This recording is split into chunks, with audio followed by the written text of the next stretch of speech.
പ്രിയമുള്ളവരെ, കഴിഞ്ഞ ദിവസം ഒരു വീഡിയോ കാണുവാനിടയായിത്തീർന്നു. ആ വീഡിയോയെക്കുറിച്ച് ചില കാര്യങ്ങൾ നിങ്ങളോട് പറയുവാൻ ആഗ്രഹിക്കുന്നു. കഴിഞ്ഞ ദിവസം എന്ന് വെച്ചാൽ ഒരു 2-3 മണിക്കൂർ മുമ്പ് യെറുസലേമിൽ റീന പാൻസ് എന്ന് പറഞ്ഞ ഒരു സഹോദരി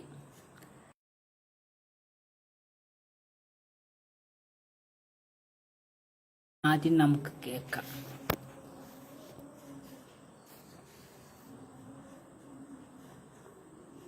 ഷലോം, ഞാൻ റീന ഫ്രാൻസിസ്, ജെറുസലേമിൽ നിന്നും. പെന്തക്കോസ്ത് സഭയും സാത്താനികവും. എന്റെ പ്രിയ സഹോദരങ്ങളെ, ഇത് വളരെയധികം നിങ്ങൾ മനസ്സിലാക്കുകയും ശ്രദ്ധിക്കുകയും ചെയ്യേണ്ട ഒരു കാര്യമാണ്. ഇത് അന്ത്യകാലഘട്ടമാണ് എന്നുള്ളത് മനസ്സിലാക്കിക്കൊള്ളുക. ഈ അന്ത്യകാലഘട്ടത്തിൽ ഇത് എന്താണ് സത്യം എന്ന് മനസ്സിലാക്കാതെ നിങ്ങൾ പോയി കഴിഞ്ഞാൽ ഇനി അധികം നാളുകളൊന്നും തന്നെ ഇല്ലാത്തത് കൊണ്ട് തന്നെ നിങ്ങളുടെ നാശം. അപ്പോൾ ഇത് അന്ത്യകാലഘട്ടമാണ്. അപ്പോൾ സത്യങ്ങൾ എല്ലാവരും തിരിച്ചറിയണം. അപ്പോൾ ആ സത്യങ്ങൾ നിങ്ങളോട് പറയാൻ വേണ്ടിയാണ് റീന പാൻസ് എന്ന അല്ലെ ജെറുസലേമിൽ നിന്നുള്ള ഈ സഹോദരി റീന എന്ന സഹോദരി നിങ്ങളോട് സുവിശേഷീകരിക്കുന്നത്. അത് പെന്തക്കോസ് എന്ന പൈശാചിക ആൾക്കാരെ കുറിച്ചാണ്. ഒന്ന് സെറ്റോടെ കേൾക്കുക. കാരണം അന്ത്യകാലഘട്ടമാണല്ലോ. ഒന്ന് സെറ്റിച്ച് കേൾക്കുക. ഇതായിരിക്കും എന്നുള്ളതും കൂടി മറന്നു പോകരുത്. എന്റെ പ്രിയ സഹോദരങ്ങളെ, സത്യം അന്വേഷിച്ചുകൊണ്ടുള്ള യാത്രയിൽ പല മനുഷ്യരും ചെന്ന് അകപ്പെടുന്ന ഒരു സ്ഥലമാണ് പെന്തക്കോസ് എന്ന് പറയുന്ന ഒരു കോട്ട. അങ്ങനെ സത്യം അന്വേഷിച്ചുകൊണ്ട് പലരും എത്തിച്ചേരുന്ന ഒരു വലിയൊരു കോട്ട, ഒരു സാങ്കേതിക നഗരമോ അങ്ങനെയൊക്കെ പറയല്ലേ. അങ്ങനെ പെന്തക്കോസ് വിഭാഗക്കാർ ലാസ്റ്റ് എല്ലാ കാര്യങ്ങളൊക്കെ തീർന്നു കഴിയുമ്പോൾ, എല്ലാം നഷ്ടപ്പെട്ട് കഴിയുമ്പോൾ അവസാനം എത്തിച്ചേരുന്ന ഒരു സ്ഥലം. അങ്ങനെയാണ് റീനയുടെ മനസ്സിലെ ഇത് പെന്തക്കോസ്തുകാരെ കുറിച്ച് ചിന്ത എന്ന് പറഞ്ഞാൽ റീന പറയുന്നത് തന്നെ ഒരു കോട്ടയാണ്. എല്ലാവരും ദൈവത്തെ അന്വേഷിച്ച് ചെന്ന് എത്തിച്ചേരുന്ന ഒരു സ്ഥലമാണ് പെന്തക്കോസ് എന്ന വിഭാഗം. വാക്യം കൂടെ ഒന്ന് കേൾക്കുക.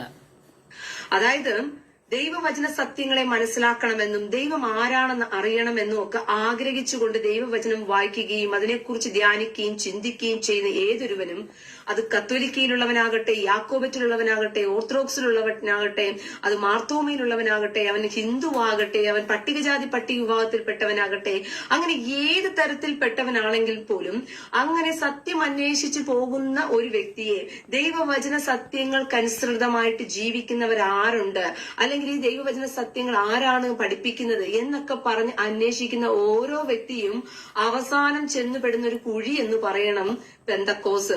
അപ്പോ ഈ ദൈവത്തെ അന്വേഷിച്ചും ഒക്കെ ചെന്ന് അവസാനം എത്തിച്ചേർന്നൊരു വലിയൊരു ചതിക്കുഴിയാണ് പെന്തക്കോസ് എന്ന വിഭാഗം. അത് എന്റെ വാക്കല്ല, റീന ജെറുസലേമിൽ നിന്നുള്ള റീനയുടെ വാക്കുകൾ, റീന എന്ന സുവിശേഷികയുടെ വാക്കാണത്. ഞാൻ പറഞ്ഞ കാര്യമല്ല. റീന ഇപ്പം ലൈവിൽ കുറച്ചൊരു 2-3 മണിക്കൂർ മുമ്പ് നടത്തിയ ഒരു വീഡിയോ. അപ്പം അത് കേട്ടപ്പോൾ എനിക്ക് ചില കാര്യങ്ങൾ പറയുന്ന തോന്നി. അപ്പം എല്ലാവരും ചെന്ന് വീണൊരു ചതിക്കുഴിയാണ് പെന്തക്കോസ് എന്ന ഒരു കോളം കേട്ടോ, ഓർത്തിരിക്കുക. അതായത് പെന്തക്കോസിലേക്കാണ് ഈ മനുഷ്യൻ പിന്നീട് ഡൈവേർട്ട് ചെയ്തു പോകുന്നത്. എന്തുകൊണ്ടാണെന്ന് ചോദിച്ചു കഴിഞ്ഞാൽ പെന്തക്കോസിൽ വിഗ്രഹാരാധനയില്ല. അത് ശരിയായ കാര്യമാണ് റീന പാൻസ്, ശരിയായ കാര്യമാണ്. പെന്തക്കോസ്തിലെ വിഗ്രഹാരാധനയില്ല. കാരണം പുറപ്പാട് പുസ്തകം 20-ാം അധ്യായം 1-ാം വാക്യം, ഞാനല്ലാതെ അന്യ ദൈവമുള്ളതിനോ സ്വർഗത്തിലുള്ളതിന് ഏതിനെയാലും നമസ്കരിക്കരുതെന്ന് യഹോവയായ ദൈവം 10 കൽപ്പനയിലെ ആദ്യത്തെ കൽപ്പന ഇത്. എൻ്റെ അത് പെന്തക്കോസുകാർ പാലിക്കണുണ്ട്. അതിൽ എനിക്ക് പെന്തക്കോസുകാരോട് വലിയ അഭിമാനമുണ്ട്. ഇനി വചനം പ്രമാണിക്കണമെങ്കിൽ അവർ മാത്രമല്ല ബൈബിളിൽ പറഞ്ഞത് കുറച്ചെങ്കിലും, ബാക്കി ഏത് ക്രിസ്ത്യാനിയാണ് ഇതൊക്കെ അനുസരിക്കുന്നത്? ശരിയല്ലേ? ബെന്തക്കോസിൽ വിഗ്രഹാരാധന ഇല്ല. നിങ്ങൾ എപ്പോഴെങ്കിലും ബെന്തക്കോസ് സഭകളിൽ പോകണം, ബെന്തക്കോസ് മീറ്റിങ്ങുകൾ നടക്കുന്ന സ്ഥലങ്ങളിൽ ചെല്ലണം. അവിടെ വിഗ്രഹാരാധന ഇല്ല. ശരിയായ കാര്യമാണ്. റീന സഹോദരി പറഞ്ഞ കാര്യം വളരെ കൃത്യമാണ്. അവിടെ വിഗ്രഹാരാധന ഇല്ല. തന്നെയാണ് ഒരു വ്യത്യാസം എന്ന് പറയുന്നത്. മറ്റു സഭകളിലെല്ലാം വിഗ്രഹങ്ങളെ ആരാധിക്കുമ്പോൾ പെന്തക്കോസിൽ വിഗ്രഹാരാധനയില്ല. ശരിയാണ്. മറ്റ് കാത്തലിക്, മറ്റ് വിഭാഗത്തിലുള്ള ചർച്ചുകളിലെല്ലാം കത്തോലിക്ക മറ്റ് വിഭാഗക്കാരൊക്കെ വിഗ്രഹത്തെ അവർക്ക് പുന്നാളന്മാരുണ്ട്, തോമസ് ലീഗയെ ആരാധിക്കുന്നവരുണ്ട്, യേശുവിൻ്റെ അമ്മയായ മറിയത്തെ ആരാധിക്കുന്നവരുണ്ട്, പത്രോസ് ലീഗയെ ആരാധിക്കുന്നവരുണ്ട്, ദൂദാസ് ലീഗയെ ആരാധിക്കുന്നവരുണ്ട്. അങ്ങനെ പുന്നാളന്മാരെയൊക്കെ സെൻറ്റ് തോമസിനെ ആരാധിക്കുന്നവരുണ്ട്. അങ്ങനെയൊക്കെ ഉണ്ട്. പക്ഷെ ബെന്തക്കോസിൽ ആ ഒരു കാര്യം ഇല്ല. അതെന്താണെന്ന് വെച്ചാൽ വചനം പാടില്ലെന്ന് പറഞ്ഞ കാര്യം ബെന്തക്കോസുകാരാണ് പാലിക്കുക, അത്രയാണ് അറിയുക. മറ്റു സ്ഥാപകളെല്ലാം ശിശുസ്നാനം പ്രോത്സാഹിപ്പിക്കുമ്പോൾ പെന്തക്കോസ് ശിശുസ്നാനം ശരിയാണ്. ബെന്തക്കോസിൽ ശിശുസ്നാനമില്ല. ബൈബിളിൽ ഒരിടത്തും ശിശുസ്നാനത്തെ കുറിച്ച് പറഞ്ഞിട്ടില്ല. നിങ്ങൾ വേണമെങ്കിൽ ഉൽപ്പത്തി തൊട്ട് വെളിപ്പാട് വരെ വായിച്ചു നോക്കിയിട്ട്, ഇനി നമ്മുടെ കയ്യിരിക്കുന്ന ഈ പുസ്തകം 66 പുസ്തകമാണെന്നാ പറഞ്ഞത്.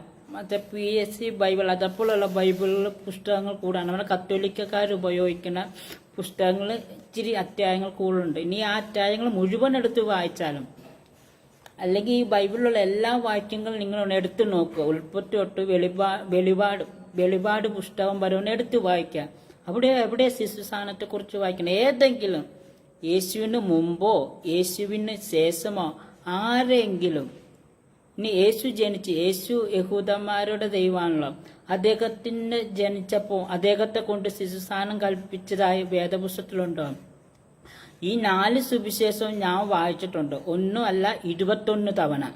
ഈ 21 തവണ ഞാൻ വായിച്ചിട്ട് യേശുവിനെ ശിശുസ്ഥാനം നടത്തിയതായി എൻ്റെ വേദപുസ്തകത്തിൽ ഇതുവരെ ഇല്ല, ചരിത്രത്തിലില്ല. പിന്നെ ശിശുസ്ഥാനം എവിടെ നിന്ന് വന്നു? ഇനി ഈ കർത്താവായ യേശു ക്രിസ്തു സ്ഥാനപ്പെട്ടത് എവിടെയാണ്? തന്റെ 30ാമത്തെ വയസ്സ് സ്നാപക യോഹന്നാന്റെ കീഴിൽ. അതാണ് യേശു കാണിച്ചു തന്നെ. അത് തന്നെയാണ് യേശുവിന്റെ ശിഷ്യന്മാരും തുടർന്ന് നമ്മൾ ഓരോരുത്തരും ചെയ്തു വരുന്നത്. കാരണം നമ്മുടെ അടിസ്ഥാനം എന്നുള്ളത് വേദപുസ്തകവും യേശു ക്രിസ്തുവും അപ്പോസ്തലന്മാരാണ്. അതാണ് ക്രൈസ്തവരുടെ അടിത്തറ.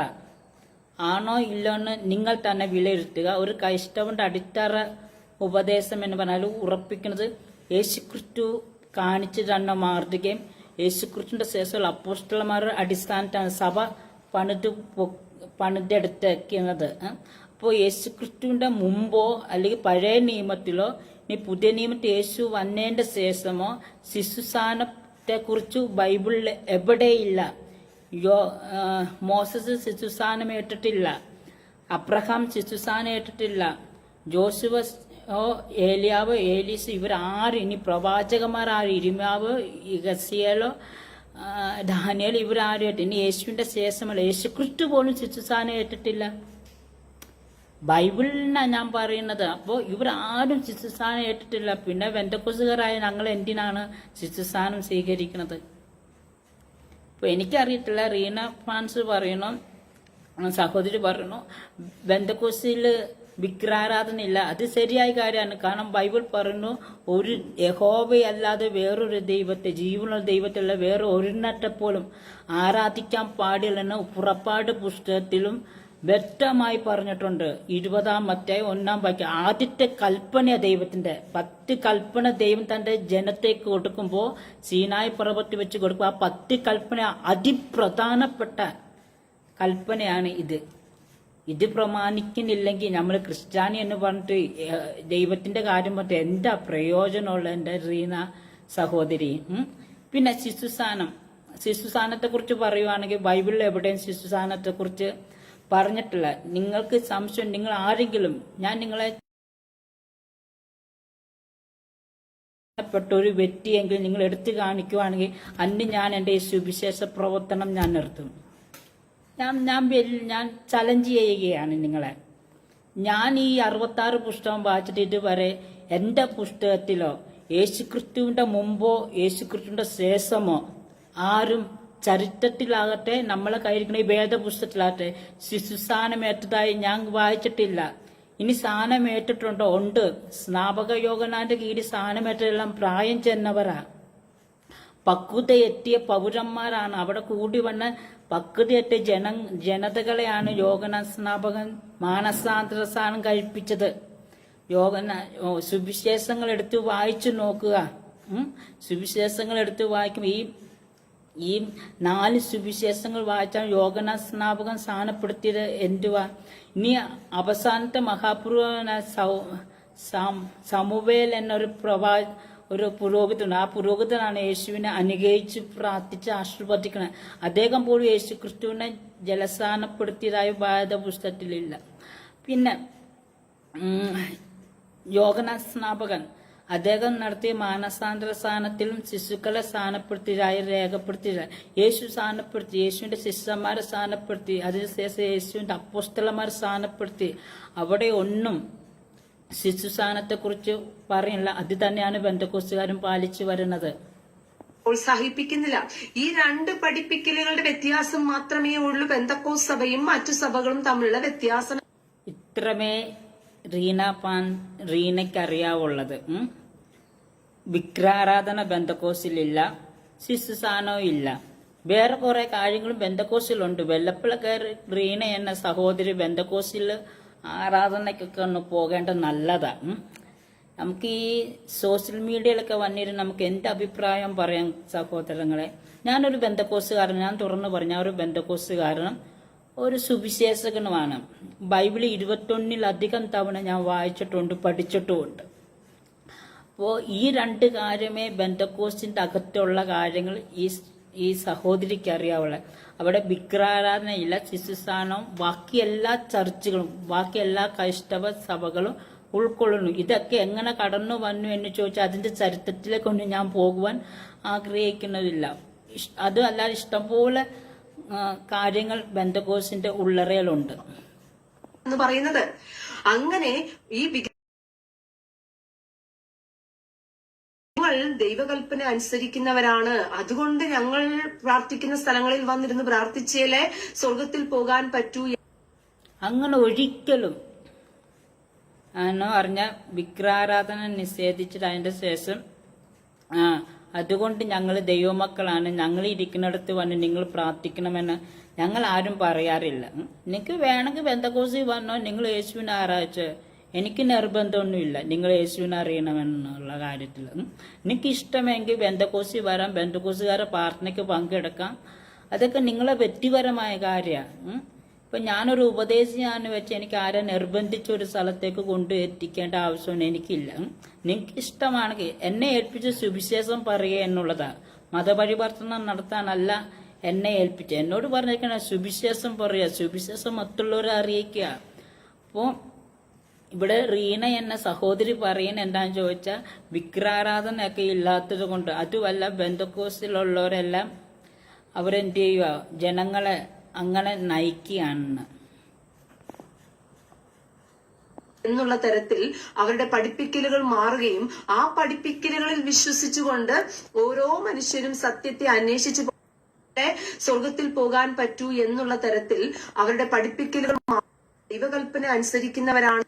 അങ്ങനെ ഈ വിഗ്രഹാരാധന ഇല്ലായ്മയെ മാത്രം മുതലെടുത്തുകൊണ്ട് തങ്ങൾ ദൈവകൽപ്പന അനുസരിക്കുന്നവരാണ്, അതുകൊണ്ട് ഞങ്ങൾ പ്രാർത്ഥിക്കുന്ന സ്ഥലങ്ങളിൽ വന്നിരുന്ന് പ്രാർത്ഥിച്ചാലേ സ്വർഗത്തിൽ പോകാൻ പറ്റൂ എന്ന്. ഇത് കണ്ടോ, ഇവിടെ റീന എന്ന സഹോദരി പറയുന്നത് വിഗ്രഹാരാധന മാത്രമാണ് ബന്ധക്കോസുകാരെ ഉപേക്ഷിച്ചെന്ന് ഒരിക്കലും ഓർക്കരുത്. ഞങ്ങൾ വിശുദ്ധിയിൽ ജീവിക്കുവാൻ ആഗ്രഹിക്കുന്ന ഒരു കൂട്ടരും കൂടിയാണ്. യേശുക്രിസ്തു എന്ത് പറഞ്ഞു ആ പ്രകാരം ജീവിക്കുവാൻ ആഗ്രഹിക്കുന്ന ഒരു വ്യക്തി. ഞങ്ങളിൽ പല ആൾക്കാരും അങ്ങനെ ജീവിക്കുന്നവരും ഉണ്ട്. ഒന്നടക്കം ബന്ധക്കോസുകാരെ ആക്ഷേപിക്കരുതേ റീന സഹോദരി. കാരണം സഹോദരി ഇടയ്ക്കെങ്കിലും കഴിയുമെങ്കിൽ, സമയം കിട്ടുമെങ്കിൽ, ഈ കുറ്റവും ഈ അപവാദമൊക്കെ പറയുന്നതിന് മുമ്പ് സമയം കിട്ടുമെങ്കിൽ സഹോദരി ഒരിക്കലെങ്കിലും ഒരു തവണയെങ്കിലും ബന്ധക്കോസ് ആരാധനകളിലും ബന്ധക്കോസ് കൂട്ടായ്മയും ചെല്ലണം. എങ്കിലാണ് ബന്ധക്കോസുകാരെന്താണെന്നും ബന്ധക്കോസിന്റെ ഉള്ളറയിൽ എന്താ നടക്കണമെന്നും അറിയാൻ പറ്റുള്ളൂ. അവിടെ ഇവിടെയൊക്കെ നടക്കുന്ന കാര്യങ്ങൾ കണ്ടിട്ട് ബന്ധക്കോസുകാരെ വിലയിരുത്തരുത് എന്ന് എനിക്കൊരു ദൈവനാമത്തിൽ പറയാനുണ്ട്.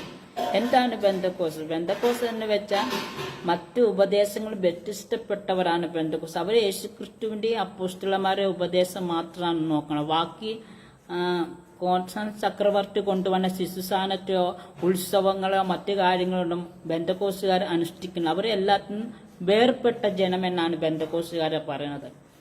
അപ്പോസ്തലന്മാർ അങ്ങനെയല്ല ചെയ്തത്. അപ്പോസ്തലന്മാർ ക്രിസ്തുവിന്റെ മരണശേഷം അവർ ജൂതന്മാരായിരുന്നു, അവരുടെ അനുഷ്ഠാനങ്ങൾ കൊണ്ടും പോയില്ല. എന്തിന് ഏറ്റവും വലിയ പരീക്ഷണം ശാസ്ത്രിയായ പൗലോസ് പോലേണ്ടത് അങ്ങനെയുള്ള കാര്യങ്ങൾ ഈ ലോകത്തിന് അനുരൂപമാകാതെ നിങ്ങൾ ദൈവത്തിന് പ്രസാദമുള്ള ചെയ്യണമെന്നാണ് പൗലോസ് ലീഗ പഠിപ്പിച്ചത്. താൻ ഒരു മഹാപണ്ഡിതനും ശാസ്ത്രനും പരീക്ഷനും ഒക്കെ ആയിരുന്നു പൗലോസ് ലീഗ.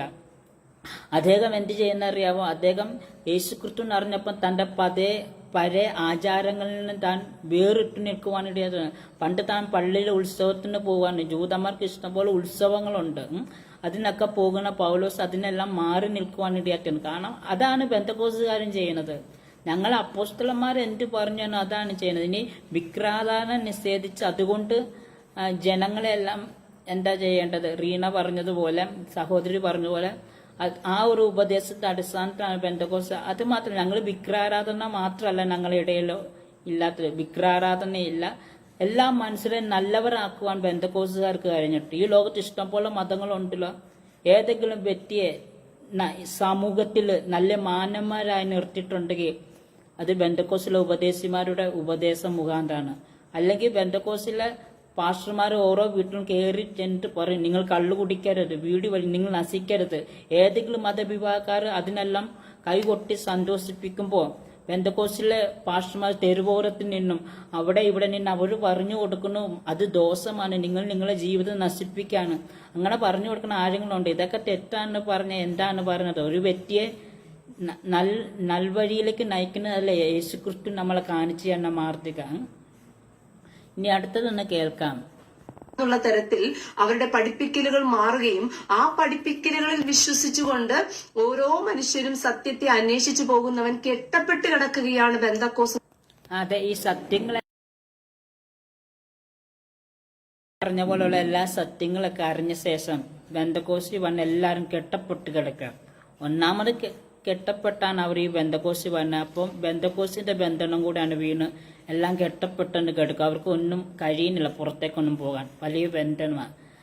സാധാരണ പെന്തക്കോസ്തുകാർ ബന്ധനം അഴിക്കുന്നവരെന്നാണ് ഞാൻ കേട്ടിട്ടുള്ളത്. ഞാനൊരു പെന്തക്കോസ്ത് പശ്ചാത്തലത്തിലായിരുന്നു.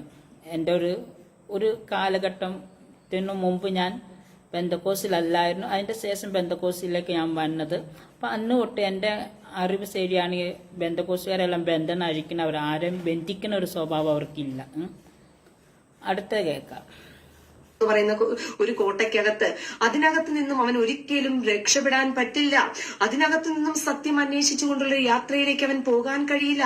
അഥവാ അതിൽ കിടക്കുന്നവൻ സത്യം അന്വേഷിച്ചുകൊണ്ട് ഒരു യാത്രയിലേക്ക് പുറപ്പെട്ടു പോയാൽ, സത്യം അന്വേഷിച്ചുകൊണ്ട് ചിലതിനെ അന്വേഷിക്കാൻ ശ്രമിച്ചു കഴിഞ്ഞാൽ ഉടനെ പറയും അവൻ പിന്മാറ്റക്കാരൻ. എന്റെ സഹോദരി, ഈ പിന്മാറ്റക്കാരെന്ന് പറഞ്ഞ എന്താണെന്നറിയാവോ? അതാണ് പറഞ്ഞ, ഇവർക്കൊന്നും ബൈബിൾ അറിയത്തില്ല, ബൈബിൾ ഒട്ടും വായിക്കണില്ല, ബൈബിൾ പഠിക്കുന്നതുമില്ല. ചുമ്മാ അവരുടെ ചിന്തയെ തോന്നുന്ന കാര്യങ്ങൾ മറ്റുള്ളവരെയാണ് പറയുക. പിന്മാറ്റം എന്ന് പറഞ്ഞ അതിൻ്റെ അർത്ഥം ദൈവത്തെ അറിഞ്ഞിട്ട് ദൈവത്തിൽ നിന്നും പിന്മാറിപ്പോകുന്ന വ്യക്തിയാണ് പിന്മാറ്റക്കാരൻ എന്ന് വെച്ചാൽ, ഞാൻ ഉദാഹരണം പറയാം. മുടിയനായ പുത്രൻ അപ്പൻ്റെ ഒപ്പം ആയിരുന്നപ്പോൾ എല്ലാ കാര്യങ്ങളും ഉണ്ടായിരുന്നു. ആ മുടിയനായ പുത്രൻ അപ്പനിൽ നിന്ന് അകന്നു പോയപ്പോൾ എന്ത് ചെയ്ത്? അവൻ അപ്പനും അയാളെ കണക്റ്റിങ് പോയി. ഈ മുടിയനായ പുത്രന്റെ സ്റ്റോറി നമ്മൾ വായിച്ചിട്ടുണ്ട്. ലൂക്കോസ് 15-ാം അധ്യായം അതിന്റെ 11 മുതൽ വാക്യങ്ങളാണ് മുടിയനായ. അപ്പൊ ഈ പിതാവുമായുള്ള കണക്ഷൻ എന്റേത് ഈ മുടിയനായ പുത്രന് പോയി. അങ്ങനെ അവൻ ഈ ലോകത്തിലേക്ക് വീണ് ഒരു ബോധോദയം ഉണ്ടായി. അവൻ തിരിച്ചു വന്നു. ഈ പിന്മാറ്റക്കാരെന്ന് ബന്ധക്കോസ്തുകാർ ഉദ്ദേശിക്കണം എന്താണെന്ന് ചോദിച്ചാൽ, ദൈവത്തെ അറിഞ്ഞിട്ട് തോന്നിയ രീതി ജീവിക്കുകയും ദൈവപ്രമാണങ്ങൾക്ക് വിപരീതമായി ജീവിക്കുന്നവരാണ് ഈ പിന്മാറ്റക്കാരെന്ന് പറയുന്നത്. കാരണം ഇപ്പം ദൈവത്തെ അറിഞ്ഞ് ദൈവനാമത്തിൽ ആരാധിക്കുകയും ദൈവനാമത്തിൽ പ്രാർത്ഥിക്കുകയൊക്കെ ചെയ്തിട്ടും കള്ളും കുടിച്ചും വീടിയും വലിച്ച് തോന്നിയ രീതി ജീവിക്കുകയും ദൈവത്തിന്റെ പ്രമാണങ്ങൾക്ക് വിപരീതമായി ജീവിക്കുകയും ചെയ്യുന്നവരാണ് പിന്മാറ്റക്കാരായി പൗലോസ് ലീഗ പറഞ്ഞത്. അതാണ് ദൈവത്തെ ഒരിക്കൽ അറിയുകയും പിന്നെ ദൈവത്തെ ത്യജിച്ച് പറഞ്ഞ് പഴയ രീതിയിലേക്ക് പോകുന്നവരെയാണ് പിന്മാറ്റക്കാരെന്ന് പൗലോസ് പറഞ്ഞത്. അത് വ്യക്തമായി പൗലോസിന്റെ ലേഖനത്തിൽ രേഖപ്പെടുത്തിയിട്ടുണ്ട്.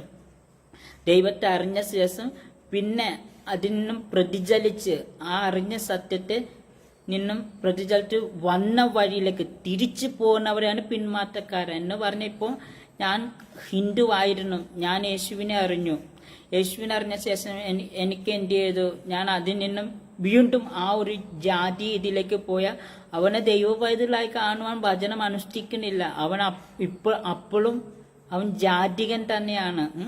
ഞാൻ ചോദിക്കും, ഒരു വ്യക്തി ഹിന്ദു മതത്തിൽ നിന്ന് ക്രിസ്തു മതത്തിലേക്ക് വന്ന ഒരു ഹിന്ദു ക്രിസ്തു മതത്തിൽ വന്ന അവനെ എന്റെയും ക്രിസ്ത്യാനിയായി കാണും. അവൻ തിരിച്ച് ഹിന്ദുവിലേക്ക് പോയി ആ ആചാരങ്ങൾ അനുഷ്ഠിക്കുവാൻ അവനെ ക്രിസ്ത്യാനിയായി കാണാൻ കഴിയുമോ? നമുക്ക് ഒരിക്കലുമില്ല. കാരണം അവൻ അപ്പോഴും ഹിന്ദു തന്നെയാണ്.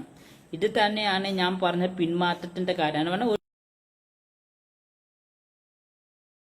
ഈ മുടീനായ പുത്രനെ പോലെ ആയിത്തീർന്ന അവൻ എന്താ ആ ഒരു ബന്ധമില്ല. ആ ബന്ധത്തിലേക്ക് വരണമെങ്കിൽ അവൻ തിരിച്ച ആദ്യമേ ഇതിലേക്ക് വരണം. അത് തന്നെയാണ് പിന്മാറ്റത്തിന്റെ ഒരു കാര്യവും കൂടെ.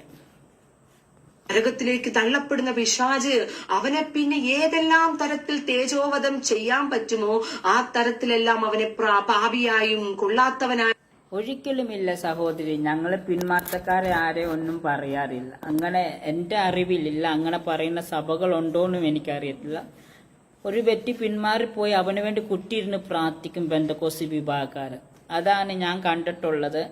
എന്റെ ശുശ്രൂഷ മേഖലയിൽ അങ്ങനെയാണ്. എന്റെ സഭയെന്നോ എന്റെ പ്രാർത്ഥനകളിൽ നിന്നോ ഒരു വിശ്വാസി പിന്മാറിപ്പോയി ഞാൻ അയാൾക്ക് വേണ്ടി ദൈവമേ അയാളെ മടക്കി കൊണ്ടുവരണമെന്ന് പ്രാർത്ഥിക്കും. അയാളെ ഛേദോപാതം ചെയ്യാനോ അയാളെ മുറിവേൽപ്പിക്കാനോ പോകില്ല.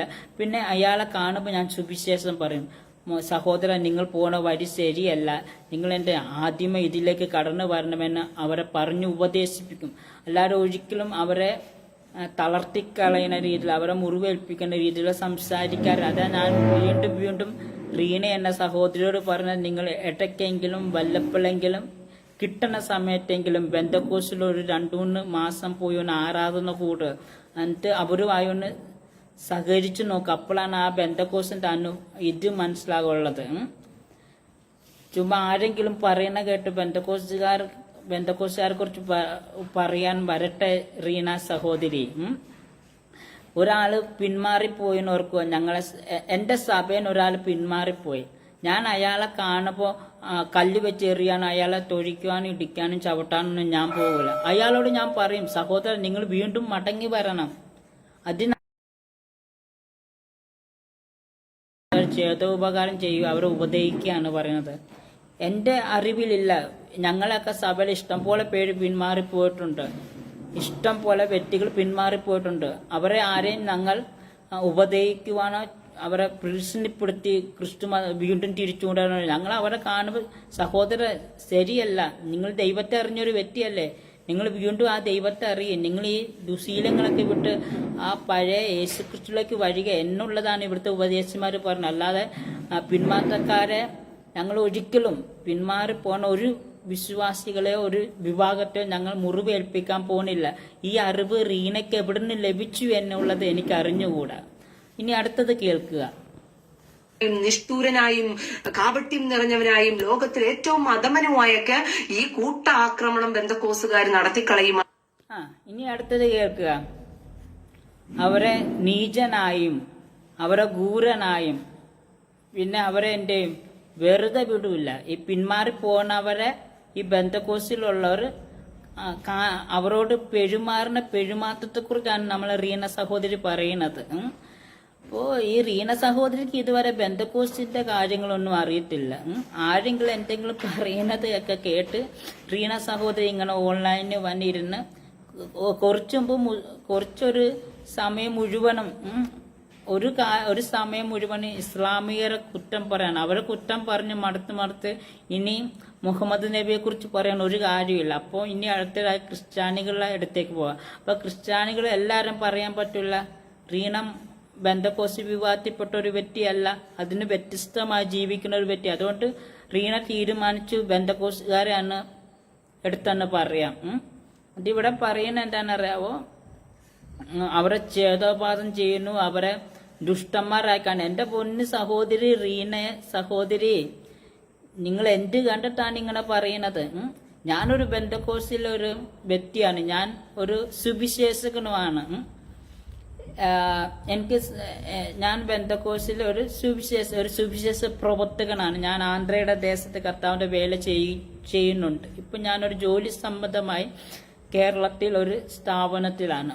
പ്രിയമുള്ള സഹോദരി, ഞാൻ നിങ്ങളോട് പറയുന്നത്, ഇവിടുന്ന് ഞങ്ങളെ സഭകളിൽ നിന്നോ ഞങ്ങളെ വിവാഹത്തിന് ഒരാൾ പിന്മാറിപ്പോയ അയാളെ ചതിയനായോ വഞ്ചകനായോ ഗൂഢനായോ ഒന്നും ഞങ്ങൾ കാണാറില്ല. ആരാണ് ഇതുപോലുള്ള പൊള്ള കഥകൾ നിങ്ങളെ പറഞ്ഞ് പഠിപ്പിച്ചെന്നുള്ളത് എനിക്ക് അറിഞ്ഞുകൂടാ. എവിടെന്നെങ്കിലും കേട്ടതാണെങ്കിൽ ഒന്ന് ഇടയ്ക്ക് അതാ പറഞ്ഞു, വീണ്ടും ഞാൻ ആവർത്തിക്കുന്നത്, നിങ്ങൾ ബെന്തക്കോസ് കൂട്ടായ്മയിൽ ഒന്ന് പോകുക. അവിടുന്ന് പിന്മാറിപ്പോയവരോട് ഞങ്ങളുടെ പാസ്റ്റർമാർ എങ്ങനെ സംസാരിക്കുന്നത്? ഒരു സഭയിൽ ഒരു വ്യക്തി പിന്മാറിപ്പോയാൽ അയാളോട് മാന്യമായാണ് ഞങ്ങൾ നടുറോട്ട് ഞങ്ങളെ തെറി വിളിക്കുമ്പോഴും. നിങ്ങൾക്കറിയാം, പിന്മാറിപ്പോയി കള്ളു കുടിച്ച് നടക്കണ ഞങ്ങളുടെ സഭയിലെ ആദിമ വിശ്വാസികൾ പോലും അവർ കള്ളു കുടിച്ച് വഴിയിൽ നിൽക്കുമ്പോൾ ഞങ്ങളെ അനാവശ്യം പറയുമ്പോൾ പോലും ഞങ്ങൾ അവരുടെ സ്നേഹത്തോടെ പെരുമാറുന്ന അതൊന്നും ഈ സഹോദരി കണ്ടിട്ടില്ല. ഇതുവരെ ജീവിതത്തിൽ ബെന്തക്കോസിലെ ഉപദേശന്മാർ പിന്മാറ്റക്കാരോട് ഇടപെടുന്ന ഇടപാടുകൾ ഒന്നും ഈ സഹോദരി കണ്ടിട്ടില്ല. കണ്ടിട്ടുണ്ടെങ്കിൽ ഇതുപോലെ ഇരുന്ന് ഇതേപോലെ പൊള്ളക്കഥകൾ പറയുക ഒരിക്കലും ഇല്ലായിരുന്നു എന്നുള്ളത് അറിയുക. പാവം പിടിച്ചവനെ പിടിച്ച്, അതായത് എല്ലാ പല സമുദായത്തിൽപ്പെട്ടവരും ഈ പെന്തക്കോസിൽ വന്ന് അടിഞ്ഞു കയറിക്കഴിഞ്ഞാൽ പിന്നെ അതെ, എല്ലാ വിഭാഗക്കാരും ഹിന്ദു മുസ്ലിമും ക്രിസ്ത്യൻ വിഭാഗത്തിൽപ്പെട്ട മറ്റു മതക്കാരെല്ലാം ഈ ബെന്തക്കോസിലേക്ക് എല്ലാം ഓടി അലച്ചെന്ന് വരും. എന്നിട്ട് എല്ലാം അലിഞ്ഞെന്ന് കിടക്കുക. ഈ നഗരസഭയിൽ വേസ്റ്റ് കൊണ്ട് കൂട്ടിയിട്ടേക്കണ പോലെ.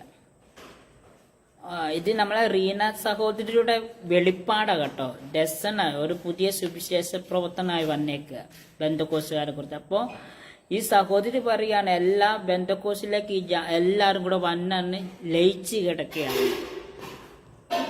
പെന്തക്കോസിലെ പാസ്റ്റർമാർ പഠിപ്പിക്കുന്നതും പെന്തക്കോസുകാർ പഠിപ്പിക്കുന്ന ഉപദേശവും മാത്രമേ സത്യമാകാൻ പാടുള്ളൂ.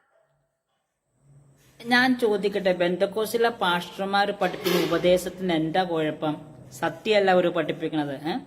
ജീവനുള്ള ദൈവത്തെ അല്ല ഞങ്ങൾ പറയുന്നത്. ഇനി വേറെ വല്ലതും ദൈവത്തെ പറയുന്നുണ്ടോ? ബൈബിളിലുള്ള കാര്യമല്ല ഞങ്ങൾ പറയുന്നതും പ്രസംഗിക്കുന്നതും. റീനയ്ക്ക് മാത്രം ഈ സംശയം. എന്റെ സഹോദരി റീന യെറുസലേമിൽ ഇരുന്ന് എന്തും പറയാനുള്ള വേദിയാണ് ഇത്. ബെന്തക്കോസുകാരായ ഞാനൊരു ബെന്തക്കോസുകാരൻ, ഞാൻ തുറന്നു പറഞ്ഞു, ഞാൻ ഒരു ബെന്തക്കോസുകാരൻ തന്നെയാണ്. റീന സഹോദരി അറിയണം, ഞാനും ഒരു ബെന്തക്കോസുകാരനാണ്. അത് മനസ്സിലാക്കുക. അതപ്പോൾ തന്നെ ബെന്തക്കോസിലെ ഉപദേശിമാർ പറയുന്നതും പ്രസംഗിക്കുന്നതും എല്ലാം കേട്ട് ജനങ്ങൾ എന്നാ അതിൽ വിശ്വസിച്ചിരിക്കുക. എനിക്ക് അങ്ങനെ ഒന്നും അഭിപ്രായം, ഞാനൊരു സുവിശേഷകനാണ്. ഞാൻ പറയുന്ന കേട്ട ആരും ജീവിക്കണമെന്നൊന്നും ഞാൻ പറയില്ല. നിങ്ങൾ ജീവിക്കേണ്ടത് വചനപ്രകാരം ജീവിക്കണം. ക്രിസ്തു എന്താ പഠിപ്പിച്ചത്, ക്രിസ്തുവിന്റെ അപ്പോസ്തലന്മാരെന്താ പഠിപ്പിച്ചത്, അതാ നോക്കേണ്ടത്. ഇവിടുത്തെ ഉപദേശിമാരുടെ പ്രബോധനമോ ഇവിടെ പ്രസംഗിക്കുന്ന പൗരോത്യ ശുശ്രൂഷന്മാരുടെ പുരോഹിതന്മാരെ അല്ല നിങ്ങൾ മാതൃകയാക്കേണ്ടത്. നിങ്ങൾ കേൾക്കുന്ന ആ വചനത്തിലെ വ്യക്തികളെ മാതൃകയാക്കുക. നിങ്ങൾ അബ്രഹാമിനെ കുറിച്ചാണ് കേൾക്കുന്നത്.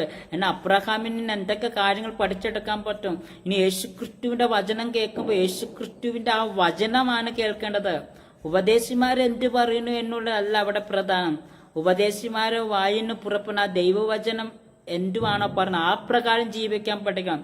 യേശുക്രിസ്തു അപ്പോസ്തലന്മാർ അതാണ് പറഞ്ഞത്. വിശുദ്ധ യാക്കോബ് ലേഖകൻ പറഞ്ഞു തന്റെ ലേഖനത്തിൽ എഴുതി, യേശുവിന്റെ സഹോദരനായ യാക്കോബ് അദ്ദേഹം എഴുതിയത് ഇങ്ങനെയാണ്, വചനം പ്രമാണിക്കണമെന്നാണ്.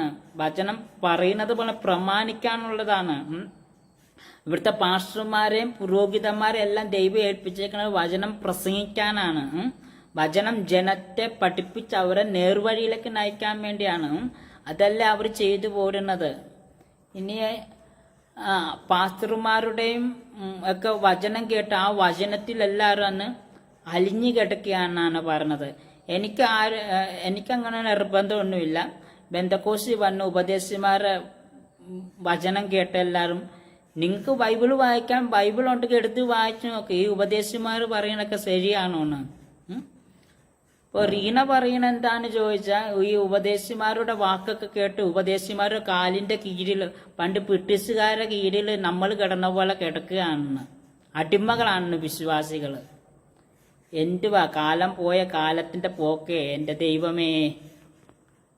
അതേ ഉള്ളു സത്യം എന്ന് പറഞ്ഞുകൊണ്ട് അതിനകത്ത് അവൻ വിശ്വസിച്ച് അതിനകത്ത് മുഴുകി കിടക്കണം. അല്ലാതെ ദൈവവചനം പറയുന്നതിൽ നിന്നും പെന്തക്കോസ്തുകാരുടെ പഠിപ്പിക്കലുകൾക്ക് വ്യത്യാസമുണ്ടല്ലോ എന്ന് മനസ്സിലാക്കിക്കൊണ്ട് എന്ത് വ്യത്യസ്തതയാണ് സഹോദരി ഈ ബന്ധക്കോസുകാർ പഠിപ്പിക്കുന്നതും കത്തോലിക്കക്കാര് പഠിപ്പിക്കുന്ന എല്ലാം ബൈബിളിൽ നിന്നല്ലേ? രണ്ട് യേശുക്രിസ്തു ഉണ്ടോ? പിന്നെ വെളിച്ചദൂതന്റെ വേഷം ധരിച്ച് യേശുക്രിസ്തുവിന്റെ രൂപത്തിൽ ആൾക്കാർ വരുമെന്ന് ഞാൻ കേട്ടിട്ടുണ്ട്, പൗലോസ് പറഞ്ഞ്. ഇപ്പൊ എന്റെ ഒരു സംശയമാണ്, ഈ ബൈബിളിൽ രണ്ട് രീതിയിൽ എന്റെ വ്യാഖ്യാനിക്കണോ? കത്തോലിക്കക്കാരൻ പ്രസംഗിക്കുന്നതും യേശുക്രിസ്തുവിനെ കുറിച്ച്, ബന്ധക്കോസുകാരൻ പറയുന്നതും യേശുക്രിസ്തുവിനെ കുറിച്ച്, ഇനി മർത്തോമക്കാരൻ പ്രസംഗിക്കുന്നതും യേശുവിന്റെ, എല്ലാ ദൈവീയ സഭകളും പ്രസംഗിക്കുന്നത് യേശുക്രിസ്തുവിനെ കുറിച്ചാ. ബന്ധക്കോസുകാർ മാത്രമല്ല യേശുക്രിസ്തുവിനെ കുറിച്ച് പ്രസംഗിക്കുന്നത്.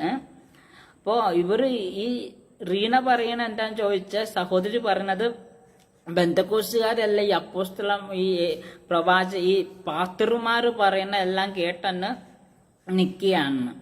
ഇനി അതുമല്ല, ഇനി ബന്ധക്കോസുകാർ പറയുന്ന എല്ലാം സത്യമാണ് ഓർത്ത് അത് ബൈബിള് വായിച്ചു കഴിയുമ്പോൾ അത് തെറ്റാണ് തോന്നി കത്തോലിക്കിലേക്ക് പോകും. കത്തോലിക്ക ഇരിക്കുന്നവന് അത് തെറ്റാണ് തോന്നി ബന്ധക്കോസിലേക്ക് വരും.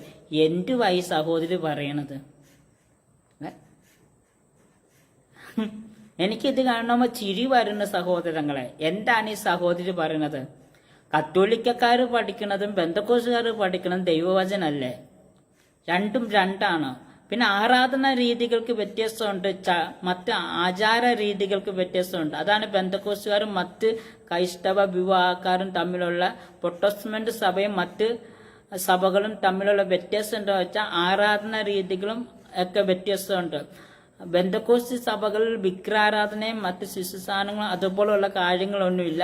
അവർ യേശുക്രിസ്തു അപ്പോസ്തലന്മാരും പഠിപ്പിച്ച ആ ഒരു രീതിയിൽ അവരെന്ത് കാണിച്ചു ആ രീതിയിൽ തന്നെ പോകുന്നു എന്നുള്ളതാണ് യാഥാർത്ഥ്യത. അതാണ് ബന്ധക്കോസിന്റെ ഒരു ഉപദേശം. അതാണ് ബന്ധക്കോസിന്റെ ഉപദേശം.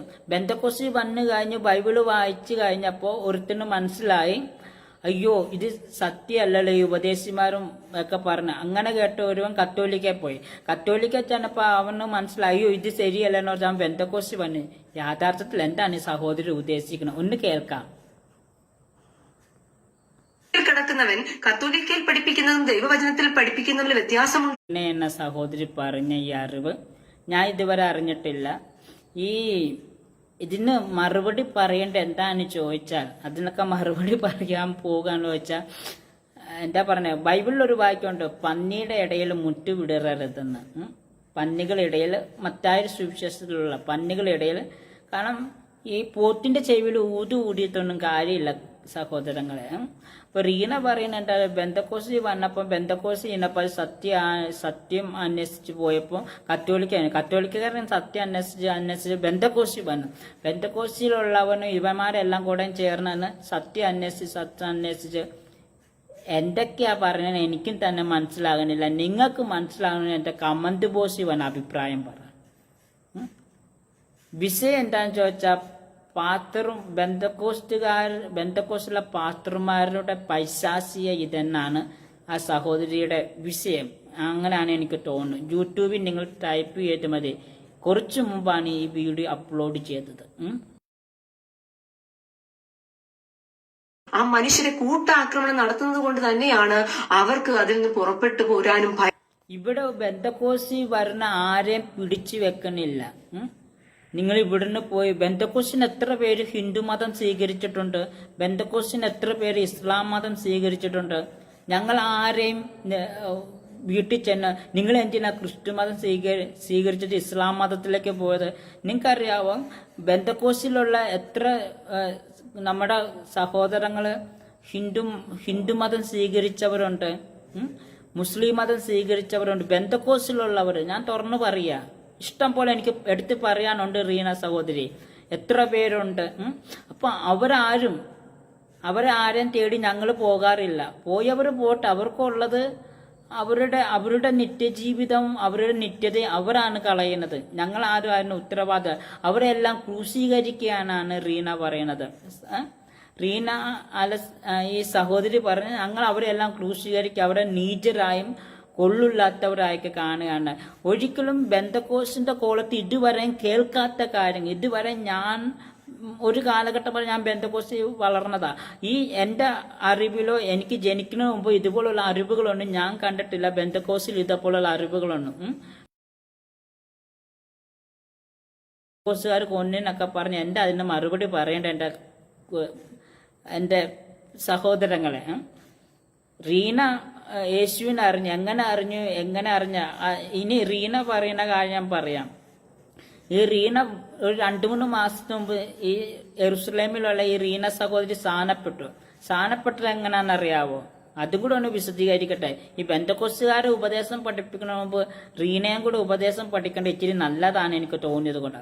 റീന സ്ഥാനപ്പെട്ട എങ്ങനെ, യോർദാൻ നദീതീരത്ത് എന്നിട്ട് റീനയുടെ ഭർത്താവ് ഹസ്ബൻഡ് ഒരു ദൈവദാസനാണ്.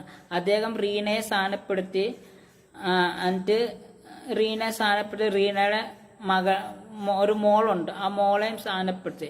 അതിന്റെ ശേഷം നിങ്ങൾ ആ വീഡിയോ കണ്ടു കാണുമെന്ന് എനിക്ക് തോന്നുന്നു. സോഷ്യൽ മീഡിയ റീന സഹോദരി തന്നെ അത് അപ്ലോഡ് ചെയ്യുവാനിടയായിട്ട്. എന്നിട്ട് ഈ റീന സഹോദരി എന്ത് ചെയ്യണം, ഈ മകള് അപ്പനെ സ്ഥാനപ്പെടുത്തി. അത് ഏത് വേദപുസ്തകത്തിന്റെ അടിസ്ഥാനത്തിലാണ്? ഈ റീന ബെന്തക്കോസുകാരെയും മറ്റ് ക്രിസ്ത്യൻ വിഭാഗക്കാരുടെ ഉപദേശങ്ങളെ ചൂണ്ടിക്കാട്ടി വെല്ലുവിളിക്കുമ്പോൾ ഞാൻ ചോദിക്കുന്ന ഒരു ചോദ്യമുണ്ട്, അത് ഏത് രീതിയിലാണ്? ഇനി ഒരു ഉദാഹരണം ഞാൻ പറയാം. യേശുക്രിസ്തു സ്ഥാനപ്പെട്ടത് എങ്ങനെയാ? യേശുക്രിസ്തു യോഹന്നാൻ സ്നാപകന്റെ കീഴിലാണ് സ്ഥാനപ്പെട്ടത്. അല്ലാതെ യേശുവിന്റെ അപ്പനായ ജോസഫും മറിയയും യേശുവും കൂടെ യോർദാൻ നദി തീരത്ത് എന്നിട്ട് യേശുവിന്റെ അപ്പൻ എന്ത് ചെയ്ത് മകനെ അമ്മയും സ്ഥാനപ്പെടുത്തി, നമ്മുടെ മറിയത്തെയും സ്ഥാനപ്പെടുത്തി, യേശുക്രിസ്തുവിനെ സ്ഥാനപ്പെടുത്തി, യേശുക്രിസ്തു അപ്പനെ സ്ഥാനപ്പെടുത്തി. അങ്ങനെയാണോ വേദപുസ്തകത്തിൽ കൊടുത്തേക്കുന്നത്? റീന ചെയ്ത സ്ഥാനം ഏത് യേശുനാമത്തിൽ പെടുത്താൻ പറ്റുന്നതാ? വേദപുസ്തകത്തിൽ ഇല്ലാത്ത കാര്യങ്ങളൊന്നും ഉൾക്കൊള്ളുവാൻ നമുക്ക് കഴിയാവുന്നതല്ല. പ്രിയ സഹോദരങ്ങളെ, വേദപുസ്തകത്തിൽ നമ്മളെ സ്ഥാനത്തെക്കുറിച്ച് പഠിക്കുമ്പോൾ യേശുക്രിസ്തു കാണിച്ചു തന്നെ ഒരു സ്ഥാനമുണ്ട്. അതാണ് ഇന്ന് ക്രൈസ്തവ ലോകം ആയ ബെന്തക്കോസ്തുകാർ അനുഷ്ഠിച്ചു വന്നത്. യേശുക്രിസ്തു യോഹന്നാൻ സ്നാപകന്റെ കീഴിൽ സ്ഥാനപ്പെട്ടു. അപ്പോസ്തലന്മാരും ആ രീതിയിലാണ് യേശുവിനെ സ്ഥാനമേറ്റു. യേശുവിന്റെ ശിഷ്യന്മാരും അങ്ങനെയാണ് യേശു പഠിപ്പിച്ച രീതിയിൽ സ്ഥാനപ്പെടുത്തത്. ബാക്കിയെല്ലാം ദുരുപദേശം ചെയ്ത് വന്നതാണ്. അതൊന്നും ബെന്തക്കോസ്തുകാർ ഉൾക്കൊള്ളൂല്ല. നമുക്ക് ഞങ്ങളുടെയായ പവിത്രതയായ ജീവിതമുണ്ട്, നമുക്ക് ഞങ്ങളുടെയായ വിശ്വാസങ്ങളുണ്ട്. ഞങ്ങൾ യേശു കാണിച്ചു തന്നതാ ചെയ്യുന്നത്.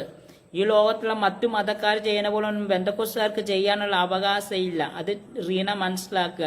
ഇനി ബെന്തക്കോസ്തി വന്ന് പിന്മാറി പോണവരൊന്നും ഞങ്ങൾ തല്ലിക്കൊല്ലുവാണോ, കാണുമ്പോൾ അവരെ വാളും കൊണ്ട് വെട്ടിമുറിക്കാനൊന്നും ബെന്തക്കോസ്തുകാരും പോകണില്ല. പിന്മാറിപ്പോട്ടെ. അവനെ കാണുമ്പോൾ സുവിശേഷം പറയും, അവനെ ഉപദേശിക്കും, അവന് പത്യുപദേശം നൽകും, അവന് വേണമെങ്കിൽ മടങ്ങി വരാൻ. അവനല്ല അവന്റെ നിത്യത നഷ്ടപ്പെടുന്നത്. അതിന് ഞങ്ങൾക്കൊരു ഖേദോബോധമില്ല. ഒരാള് പോയ 100 ആത്മാക്കളെ തഴുവാൻ ദൈവം വിശ്വസ്തനാണ്. ഭയങ്കര പേടി എന്നുള്ളത് മനസ്സിലാക്കിക്കൊള്ളുക. അതായത് പേടിപ്പിച്ചും ഭയപ്പെടുത്തിയുമാണ് അതിനകത്ത് വെച്ചിരിക്കുന്നത്. അതായത് ഇനി ഇത് കേൾക്കുക, പേടിപ്പിച്ചും. ഏത് ബെന്തക്കോസ് സഭയിലാണ് എൻ്റെ റീന സഹോദരി അവിടുത്തെ വിശ്വാസികളെ പേടിപ്പിച്ച് നിർത്തിയേക്കണത്? ഞാനും ഒരു ബെന്തക്കോസ് സഭയില് IPC എന്ന സഭയിലെ ഒരു ആരാധന കൂടുന്ന ഒരു വ്യക്തിയാണ്. ഞാൻ ഇതുവരെ എന്നെ ഒരു പാസ്റ്റർമാരും തുറന്നു പറയും, എന്നെ ഒരു പാട്ടർമാരും ഈ ലോകത്തെ ഒരു പാസ്റ്റർമാരും എന്നെ ഒതുക്കി നിർത്തിയിട്ടില്ല. എനിക്ക് എൻ്റെ ദൈവത്തെ ആരാധിക്കാനുള്ള സാധ്യത എനിക്ക് ആ സഭയിൽ ചെല്ലുമ്പോൾ കിട്ടുന്നുണ്ട്. ഞാൻ സഭയിലെ മറ്റു ഭരണാധികാരികൾ നോക്കിയല്ല, ഞാൻ ആരാധിക്കാൻ ചെല്ലുന്ന ദൈവത്തെ നോക്കിയാണ്. അപ്പോസ്തലന്മാരും അങ്ങനെ തന്നെ ചെയ്ത. അവർ കൂടിയിരുന്ന ഒരു റൂമിൽ ഇരുന്ന് ആരാധിച്ചു. അവർ പിന്നെ സഭകളുണ്ടായി, ആ സഭകളിൽ ആരാധിച്ചു. കൊരിന്ത്യർ ഒരു സഭയാണ്, മറ്റു സ്ഥലങ്ങൾ അവിടെയൊക്കെ ഇരുന്ന് പോയി ആരാധിച്ചു. അങ്ങനെ സഭയുണ്ടായി. പൗലോസിന്റെ കാലത്താണ് ഈ സഭ തന്നെ ഈ കെട്ടിടം സഭയായി ഉണ്ടാകുന്നത്. അതിനു മുമ്പ് അപ്പോസ്തലന്മാരായ പത്രോസ് ലീഗയൊക്കെ മർക്കോസിന്റെ മാളിക മുറിയിലും ഒക്കെ ഇരുന്ന പ്രാർത്ഥന. അതിന്റെ ശേഷം പൗലോസ് വന്നപ്പോഴാണ് സഭ എന്ന ആശയം പുറത്തു കൊണ്ടുവരിക. അങ്ങനെ കൊരിന്ത്യയിൽ സഭയുണ്ടായി, അന്ത്യോക്യയിൽ സഭയുണ്ടായി, എഫെസോസിൽ സഭയുണ്ടായി. അങ്ങനെ പല സ്ഥലത്തും പൗലോസിന്റെ കാലത്താണ് ഇന്ന് കാണുന്ന നമ്മളെ കെട്ടിടങ്ങളും സഭകളും സെക്രട്ടറിമാരും ടെസാറും അങ്ങനെ തുടങ്ങിയ കുറെ ഈ ഭരണഘടനകൾ സഭയിലുള്ളവരിലേക്കൊക്കെ വന്നത് പൗലോസിന്റെ കാലത്താണ്. അത് തെസ്സലോനിക്ക ലേഖനം, തീമത്തോസ് ലേഖനം, ടീറ്റോസിന്റെ ലേഖനങ്ങളൊക്കെ പഠിച്ച് അതിന് മനസ്സിലാക്കാൻ കഴിയും. അതിന് ടെസാറുകൾ ഉണ്ടായിരുന്നു, സെന്റർ പാസ്റ്റർമാരുണ്ടായിരുന്നു, സെന്റർ മിനിസ്റ്റർമാരുണ്ടായിരുന്നു, മെയിൻ പുരോഹിതനുണ്ടായിരുന്നു. അങ്ങനത്തെ ആദ്യത്തെ ഏറ്റവും പ്രധാനപ്പെട്ട പുരോഹിതനായിരുന്നു, അങ്ങനത്തെ മൂപ്പനായിരുന്നു. സഭയുടെ ആദ്യത്തെ ബിഷപ്പും മൂപ്പനായിരുന്നു വിശുദ്ധ പത്രോസ് ലീഗ. അദ്ദേഹമായിരുന്നു ആദ്യത്തെ എപ്പിയാസ് സഭയിൽ ആദ്യത്തെ മൂപ്പ്. അതിന്റെ ശേഷം യോഗനാൻ ആകുന്നുണ്ട്. അങ്ങനെ ചരിത്രത്തിൽ കുറെ കാര്യങ്ങളുണ്ട്. അതൊന്നും എനിക്കിവിടെ വിശദീകരിക്കേണ്ട ആവശ്യകതകളില്ല. പിന്നെ ബെന്തക്കോസുകാരെ കുറിച്ച് പറഞ്ഞു. അപ്പൊ ബെന്തക്കോസിലെ പാസ്റ്റർമാരെല്ലാം വിശ്വാസികളെ പേടിപ്പിച്ച് നിർത്തിയേക്കാണ്. ഇവിടുന്ന് ആരും അങ്ങ് ഇറങ്ങിപ്പോകും. ബെന്തക്കോസിന് എന്തോരം പേര് പല പിന്മാറി പോകുന്നുണ്ട്. ഞങ്ങൾ ആരും അവരെ വീട്ടിൽ ചെന്ന് കുണ്ടായിസം കാട്ടുന്ന പരിപാടിയൊന്നും ഞങ്ങൾക്കില്ല ബെന്തക്കോസുകാർക്ക്. പിന്നെ റീനയ്ക്ക് ഈ അറിവ് എവിടെ നിന്ന് ലഭിച്ചു എന്ന് ചോദിച്ചാൽ എനിക്ക് അറിഞ്ഞുകൂടാ. ഇങ്ങനെയൊക്കെ ബെന്തക്കോസുകാരെ ചേതോപകാരം ചെയ്യാന്ന് വെച്ചാൽ എന്താ പറയേണ്ടത്? ഞങ്ങൾ മര്യാദ ഞങ്ങളുടെ വിശ്വാസപ്രകാരം ഞങ്ങൾ ഈ ഭൂമി ജീവിച്ചു. ഞങ്ങൾ ഒരു മതക്കാരെയോ ഒരു വിഭാഗത്തെയോ ആരെയും ഞങ്ങൾ വ്രണപ്പെടുത്താൻ പാടില്ല. ഞങ്ങൾ ചെയ്യുന്ന ഞങ്ങൾ സുവിശേഷം പറഞ്ഞു, ഗ്രാമങ്ങളിലും തെരുവോരങ്ങളിൽ പോയി അത് ഞങ്ങളെ ഏൽപ്പിച്ച യേശു പറഞ്ഞു, നിങ്ങൾ പോയി സത്യസുവിശേഷം മറ്റുള്ളവരെ അറിയിക്കാൻ പറഞ്ഞു. അതാ ഞങ്ങൾ ചെയ്യണത്. റീനെ അത് റീനയ്ക്ക് ഇഷ്ടമില്ലെങ്കിലും റീന അത് വിലക്കിയാൽ ഞങ്ങൾ മരിക്കുന്ന കാലഘട്ടം വരെ ഞങ്ങളെ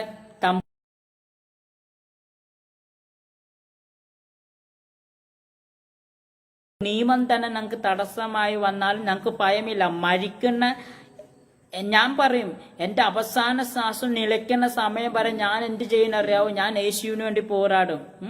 ഇനി സഭയെ പറഞ്ഞ ഒരു വ്യക്തികളെപ്പോലും, ബെന്തക്കോസ്തി സഭയെ പറഞ്ഞ ഒരു വ്യക്തികളെപ്പോലും ആരും ഭീഷണിപ്പെടുത്തി അവിടെ സഭയുടെ വലയത്തിൽ ഇടാറില്ല. ഞങ്ങളെ സഭയെ പറഞ്ഞ ബെന്തക്കോസ്തി സഭയെ പറഞ്ഞ ഒരു വ്യക്തികളെപ്പോലും ആരും ഭീഷണിപ്പെടുത്തിയോ അല്ലെ റീന പറയുന്ന പ്രകാരം ഭീഷണിപ്പെടുത്തി ഒതുക്കി കൂട്ടി ഒരു മൂലയിലിട്ട് ചവിട്ടി മതിക്കുന്ന സ്വഭാവമാണ് ബെന്തക്കോസ്ത് സഭയുടെ ഉള്ളറിയില്ല.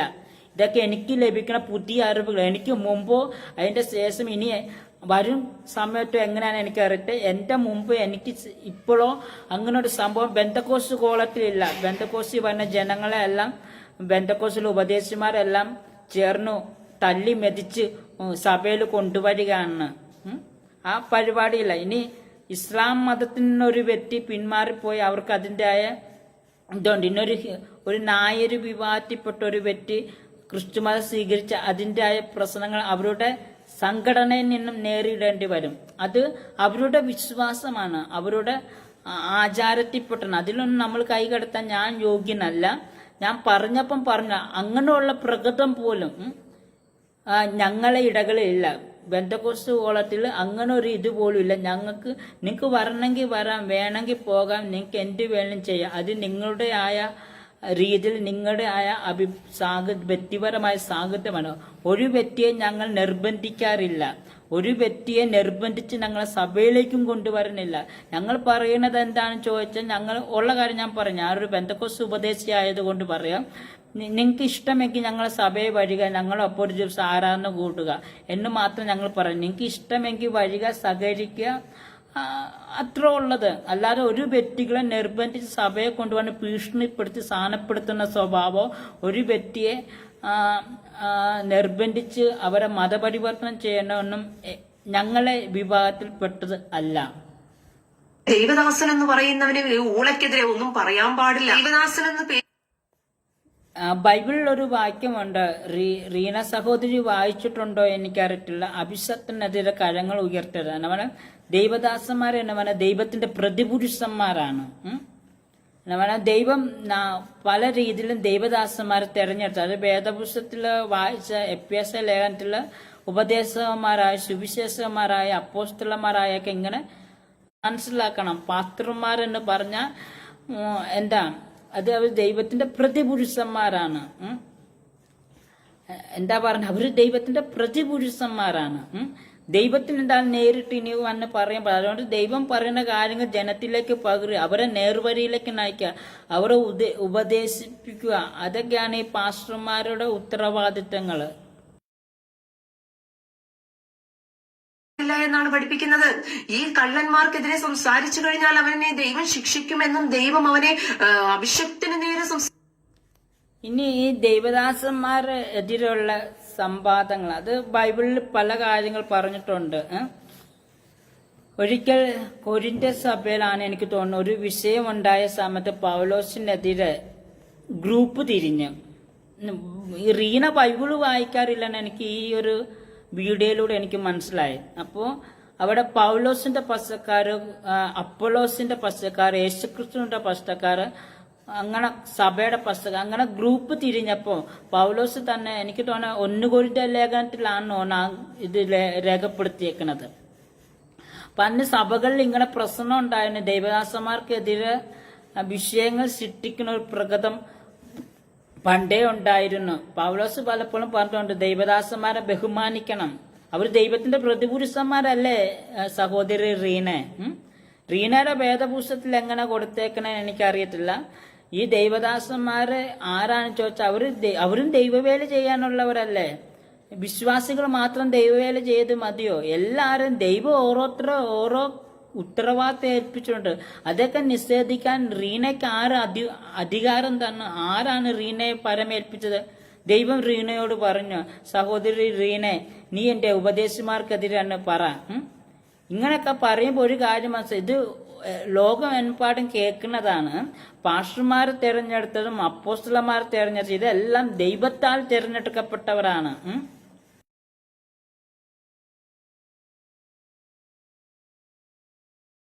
ലോകത്ത് കാണുന്ന പ്രവാചകന്മാരും ഇതെല്ലാം ദൈവത്താൽ നിയോഗിക്കപ്പെട്ടവരാണ്. വിശുദ്ധ വേദപുസ്തകം പറയുന്നു പാസ്റ്റർമാരെ തെരഞ്ഞെടുത്തത് ദൈവമാണ്. പാസ്റ്റർമാരെ കാര്യമായാലും അത് ദൈവം തിരഞ്ഞെടുക്കപ്പെട്ടവരാണ്. അത് ഇതുവരെ റീന വേദപുസ്തകം വായിക്കാത്തത് കൊണ്ടാണോ ആ അറിവ് ലഭിക്കാത്ത എനിക്ക് അറിഞ്ഞുകൂടാ. ഇനി അടുത്തതൊന്ന് കേൾക്കുക. എന്നൊക്കെയാണ് പഠിപ്പിക്കുന്നത്. എന്റെ പ്രിയ സഹോദരങ്ങളെ, നിങ്ങളുടെ വായിൽ നിന്നും ഈ വൃത്തികെട്ടവന്മാരെ അഭിഷേക്തനെന്നൊന്നും വിളിച്ചേക്കരുത്. ഇവന്മാർ സ്വയം ക്രിസ്തുക്കളാണ്. ഇവിടെ ഒരു പാസ്റ്റർമാരും അങ്ങനെയാണ്. ഇവിടുത്തെ ഒരു പാസ്റ്റർമാരും ഞങ്ങൾ ക്രിസ്തുക്കളാണ്. ഞാൻ പാസ്റ്ററാണ് പറയാൻ എന്റെ കാട്ടിൽ ഞാനൊരു സുവിശേഷകനാണ്. ഞാൻ ഗ്രാമങ്ങളൊക്കെ പോയി സുവിശേഷം പറയുന്ന ഒരു വ്യക്തിയാണ്. ഞാൻ ക്രിസ്തുവായി ഇതുവരെ എനിക്ക് തോന്നിയിട്ടില്ല. ഇവിടുത്തെ ഒരു പാസ്റ്റർമാർക്കും തോന്നിയിട്ടില്ല. ഞങ്ങളൊക്കെ സാധാരണ മനുഷ്യരാണ്. എന്റെ റീന യെരുസലേമിൽ ഇന്ന് എന്തും പറയാം റീനയ്ക്ക്. അത് റീനയുടെ അഭിപ്രായം. റീന ഇപ്പം പറയുന്നുണ്ട് ഇവന്മാരെല്ലാം ക്രിസ്തു ആകുവാന്ന്. ക്രിസ്തുവിന്റെ അഭിഷേകം അത് പറയുന്നുണ്ട്. അത് ഞാൻ അതിലേക്ക് ഞാൻ വരാം എന്റെ സഹോദരങ്ങളെ. റീന പറയുന്നു അഭിഷക്തന്മാരെന്ന് പറയാൻ യോഗ്യതല്ലെന്ന് ദൈവദാസന്മാര്. അതും പറയുന്നുണ്ട്. അത് ഞാൻ പറയാം. ഇവിടെ ഇപ്പൊ റീന എന്ന സഹോദരി പറയണത് ഇവമാരെന്നൊക്കെയാണ് പറയുന്നത്. മാന്യത കൊടുക്കേണ്ട ദൈവത്തിന്റെ പ്രതിപുരുഷന്മാരാണ്. പള്ളിയിലെ അച്ഛനായാലും പുരോഹിതനായാലും ദൈവത്തിന്റെ ദാസന്മാരായാലും ഇവരെല്ലാം ദൈവത്തിന്റെ പ്രതിപുരുഷന്മാര്, ദൈവത്താൽ തിരഞ്ഞെടുക്കപ്പെട്ടവരാണ്. എന്നുള്ളതിന് എന്തെങ്കിലും സംശയം ഉണ്ടെങ്കിൽ വേദപുസ്തകം എടുത്ത് വയ്ക്കും. ഒരിക്കലും അപ്പോസ്തലരുടെ പുസ്തകം എന്റെ അറിവ് ശരി 13-ാം 1-2 വാക്യത്തിൽ പറഞ്ഞു, എന്റെ വേലയ്ക്കായി പൗലോസിനെയും ശീലാസിനെയും നിങ്ങൾ എന്ത് ചെയ്യണം? പരിശുദ്ധാത്മാവിനെ തിരഞ്ഞെടുക്കണം. പരിശുദ്ധാത്മാവിൽ നിന്നും ആലോചന ലഭിക്കുന്നുണ്ട്. ബർന്നബാസിനെ സൗലിനെയാണ് എനിക്ക് തോന്നുന്നു. അപ്പോൾ ദൈവമാണ് ദൈവദാസന്മാരെ തിരഞ്ഞെടുക്കുന്നത്. ദൈവത്തിന്റെ ഇതാണ് ദൈവദാസന്മാരെ തിരഞ്ഞെടുക്കുന്നത്. ഒരു ദൈവദാസനെ, ഒരു പുരോഹിതന്. ഇനി ഒരു കാര്യം മനസ്സിലാക്കണം, ഈ ദൈവദാസന്മാര് ബൈബിള് പഠിക്കാതെ ദൈവവേല ചെയ്യുന്നവരുണ്ട്, അല്ലാതെ ദൈവവേല ചെയ്യുന്നവരുണ്ട്. ഞാനൊക്കെ 3 വർഷം പഠിച്ച് അതിന് ശേഷം വീണ്ടും പഠിച്ചുകൊണ്ടിരിക്കുക. ഇപ്പോഴും ഞാൻ പഠിച്ചുകൊണ്ടിരിക്കുന്ന ഒരു വ്യക്തിയാണ്.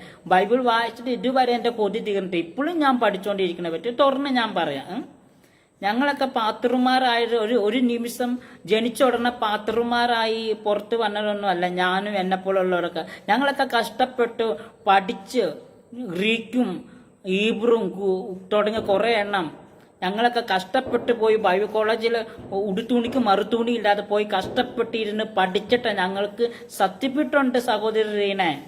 റീന പറയുന്ന പോലെ ഞങ്ങൾ ദൈവദാസന്മാരാണുള്ള സർട്ടിഫിക്കറ്റ് ഞങ്ങളെ കയ്യിലുണ്ട്.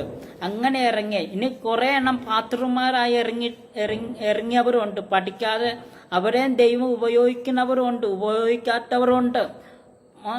ഇല്ലെന്ന് ഞാൻ പറഞ്ഞില്ല. ദൈവവചനം പഠിച്ചിട്ട് അവരെ അറിവി പ്രസംഗിക്കുന്നവരുണ്ട്. ദൈവവചനം പഠിച്ച് ഇനി ഒരു പള്ളിയിലെ അച്ഛൻ, ഈ റീന പള്ളിയിലെ അച്ഛന്മാരെയും കുറ്റം പറയുന്നുണ്ട്. അപ്പൊ ഈ പള്ളിയിലെ അച്ഛന്മാരായാലും 7 വർഷം അവർ പഠിക്കുന്നുണ്ട്.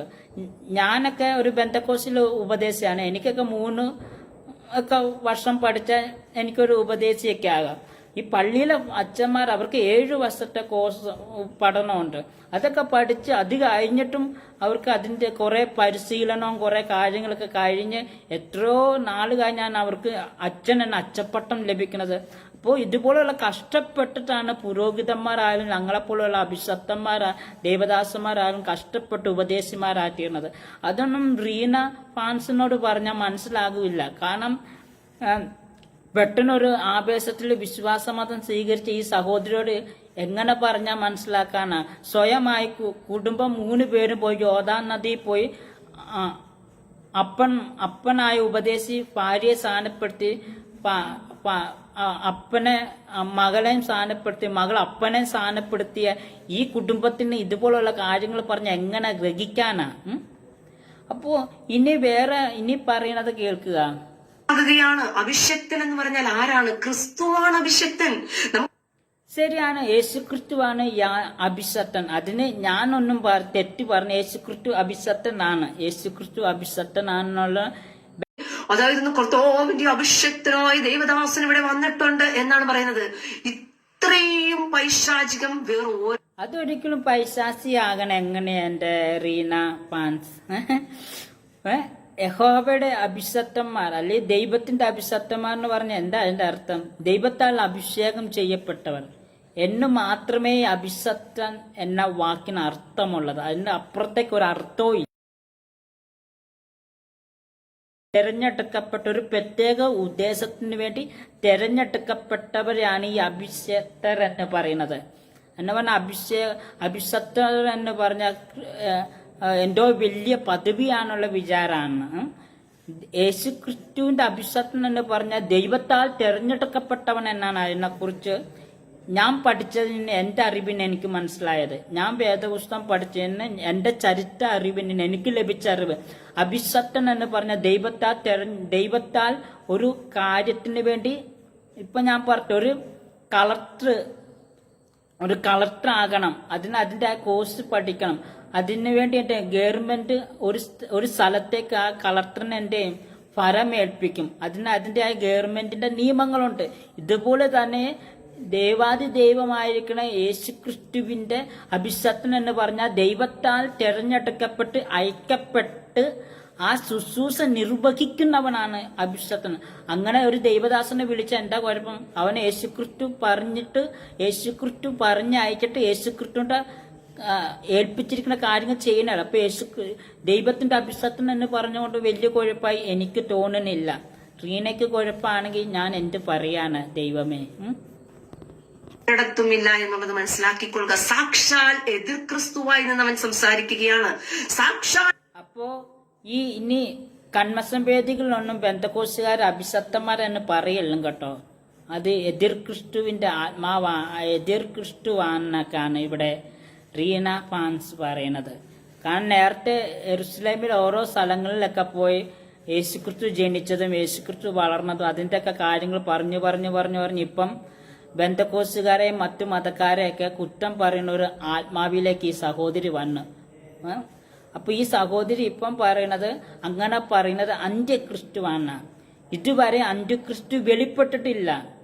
അന്ത്യക്രിസ്തു വരുന്ന സമയത്ത് ഈ സഭ ഇവിടെ ഇല്ല എന്ന് പറഞ്ഞ യേശുക്രിസ്തുവിനെ തെരഞ്ഞെടുക്കപ്പെട്ട് വിശുദ്ധ ജീവിതം നയിക്കുന്ന ഒരു വിശ്വാസി ഈ ഉലകത്തിൽ ഉണ്ടാകില്ല. വെളിപ്പാട് പുസ്തകത്തിൽ ബൈബിളിൽ സത്യവും വ്യക്തമായി പറയുന്നു അതിനു മുമ്പ് സഭ എടുക്കപ്പെടുമെന്ന്.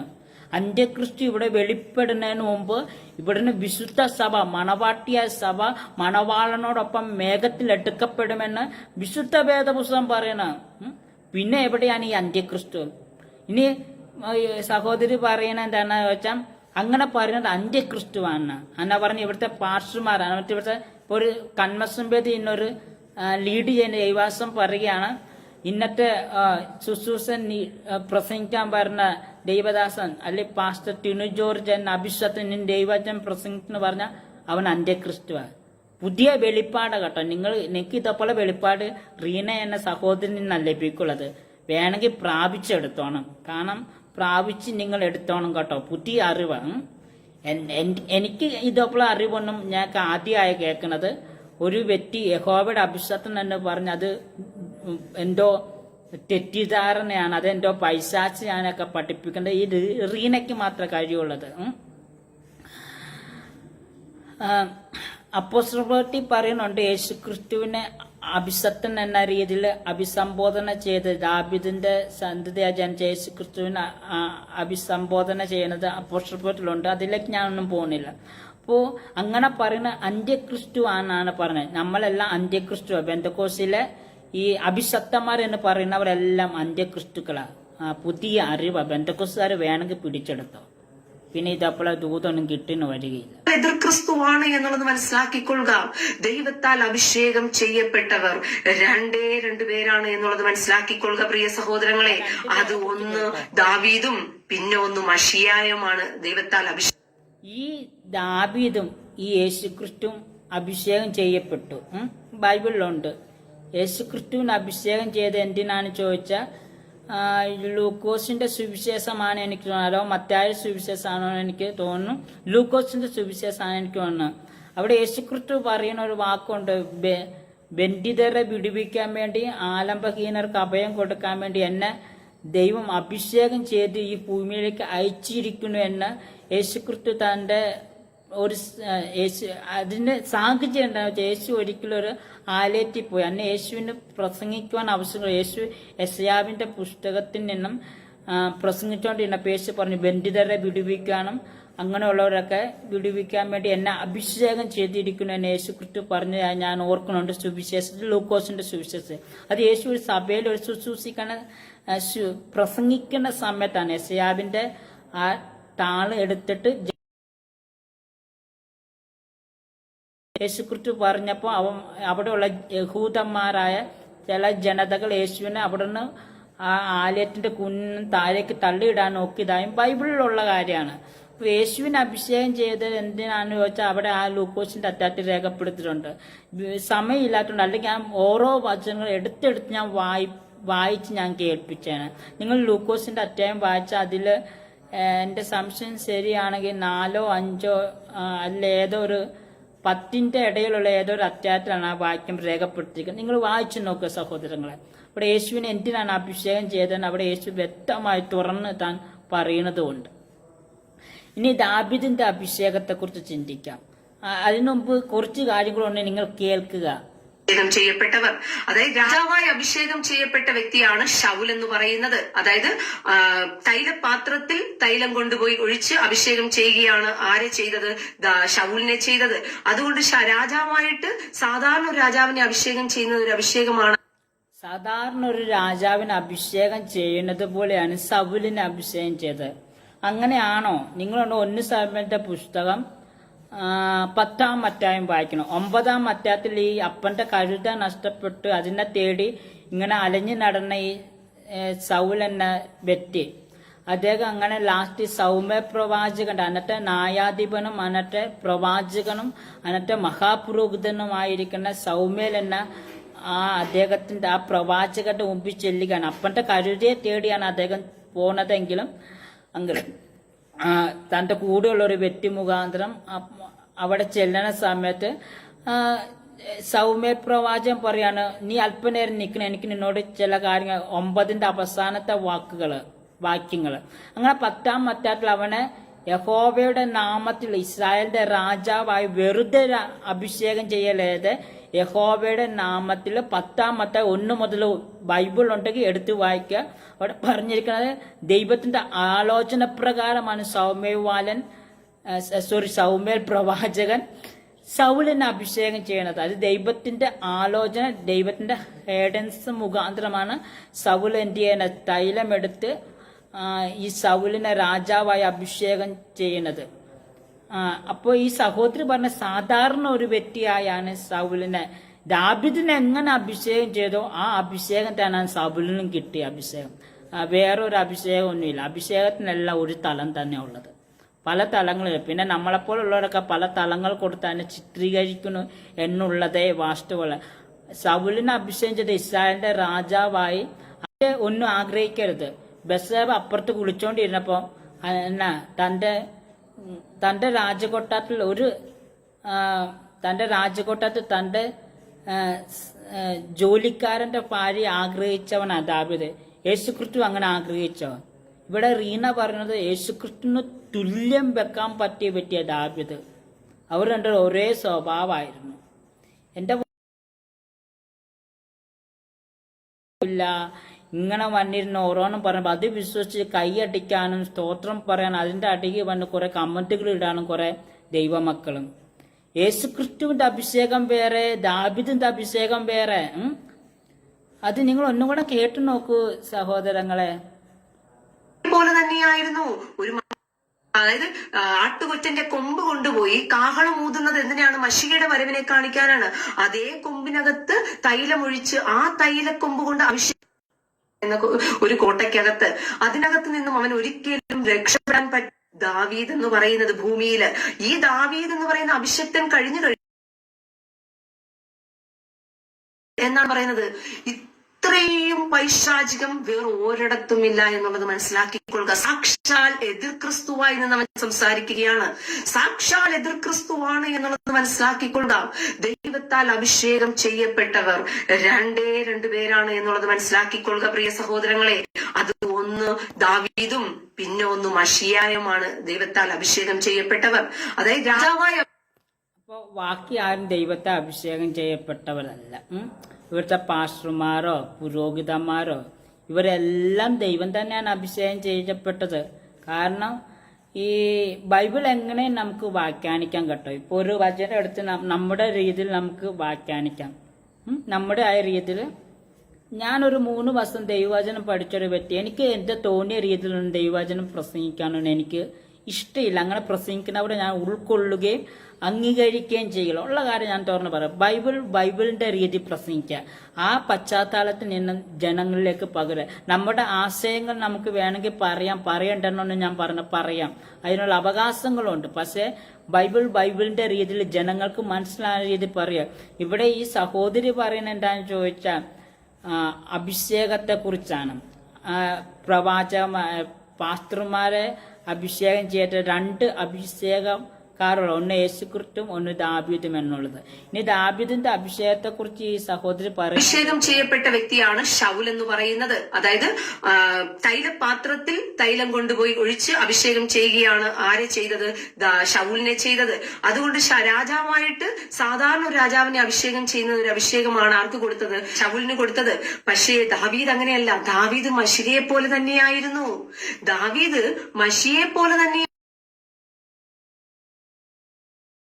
1 സാമുവേലിന്റെ പുസ്തകം അതിന്റെ 10-ാം അധ്യായം നിങ്ങൾക്കായി വേദപുസ്തകം കൊണ്ട് എടുത്ത് വായിക്കുക.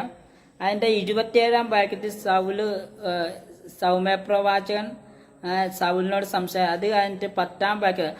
അപ്പോൾ സൗമ്യൽ തൈലപാത്രം എടുത്ത് അവന്റെ തലയിൽ ഒഴിച്ചു അവനെ ചുംബിച്ചു പറഞ്ഞു, യഹോവ തന്റെ അവകാശത്തിന് പ്രഭുവായി നിന്നെ അഭിഷേകം ചെയ്തിരിക്കുന്നു. നീ ഇന്ന് പിരിഞ്ഞു പോകുമ്പോൾ ബെന്യാമിന്റെ അതിർത്തിയിലറിയ കല്ല്. അങ്ങനെ കുറച്ച് കാര്യം പറഞ്ഞ ദൈവം അവനെ എന്തിന് അഭിഷേകം ചെയ്തെന്ന് ചോദിച്ചാൽ ഇസ്രായേലിന്റെ രാജാവായാണ് സൗലിനെ ദൈവം അഭിഷേകം ചെയ്തത്.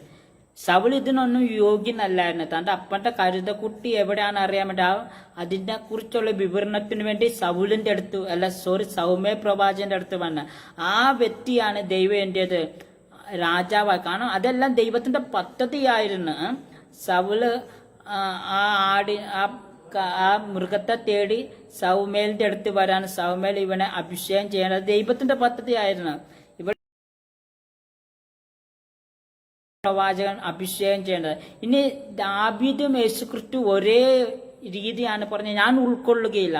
10 കൽപ്പനകൾ ലംഘിച്ചവനാണ് ദാവീദ്. അന്യന്റെ മുതൽ ആഗ്രഹിക്കരുതെന്ന് പറഞ്ഞ് ആ 10 കൽപ്പന ലംഘിച്ചു. അതേപോലെ തന്നെ പല ലംഘനങ്ങൾ നടത്തിയിട്ടുണ്ട് ദാവീദ്.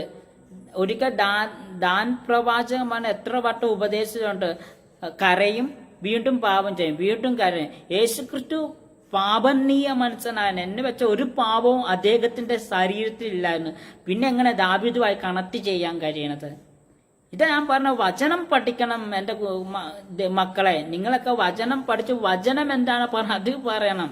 ഇതുപോലെ കുറെ ഉപദേശിമാരും കുറെ ദൈവജനങ്ങളും ഇങ്ങനെ ദൈവവചനം പ്രസംഗിക്കാൻ തുടങ്ങിയ കേൾക്കുന്നവരൊക്കെ ഓർക്കും അതാണ് യാഥാർത്ഥ്യം. അതല്ല സത്യത്തിൽ യാഥാർത്ഥ്യത എന്ന് പറഞ്ഞാൽ അതൊരിക്കലും യാഥാർത്ഥ്യമല്ല.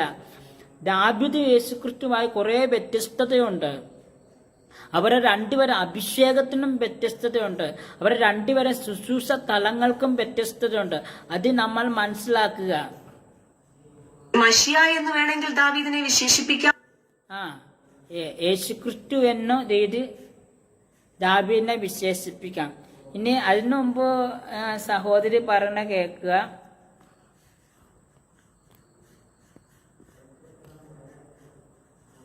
തന്നെയാണ്. അതുകൊണ്ടാണ് ദാവീദിന്റെ പുത്ര എന്ന് പറഞ്ഞിട്ട് ആരെ വിശേഷിപ്പിക്കുക? യേശുക്രിസ്തുവിന്റെ ലൈഫ് സ്റ്റോറി നിങ്ങൾ നോക്കുക. യേശുക്രിസ്തു ഈ ഉലകത്തിൽ 33.5 വയസ്സ് വരെ ജീവിച്ചു. നിങ്ങൾക്കറിയാം, യേശു 33.5 വയസ്സ് വരെ ജീവിച്ചു. യേശു ഏതെങ്കിലും വിഷയത്തിൽ ഒരു പാപം ചെയ്തതായി ഏതെങ്കിലും മനുഷ്യൻ ചൂണ്ടിക്കാട്ടുവാണ്, ഞാൻ ഈ വേദപുസ്തകം നിലത്തി വെക്കും. ഞാൻ നിങ്ങളോട് ചലഞ്ച് ചെയ്യുക, നിങ്ങൾക്ക് പറയാൻ പറ്റുമോ ദാവീദ് എത്ര വട്ടം പാപം ചെയ്തു? ഒരു വട്ടം ദൂതൻ ഇറങ്ങി അവനെ തകർക്കാൻ വേണ്ടി. ദാവീദ് നെടുമ്പാടിട്ട് കാര്യമുണ്ടായി ദൂതൻ തിരിച്ചു സ്വർഗത്തിൽ. അത്രയ്ക്കും കൊടും പാപം ചെയ്തവനാ. ആ മനുഷ്യനെയാണ് യേശുക്രിസ്തു എന്ന അഭിഷേകത്തിന് തുല്യം ചെയ്യുന്നത് ഈ റീന.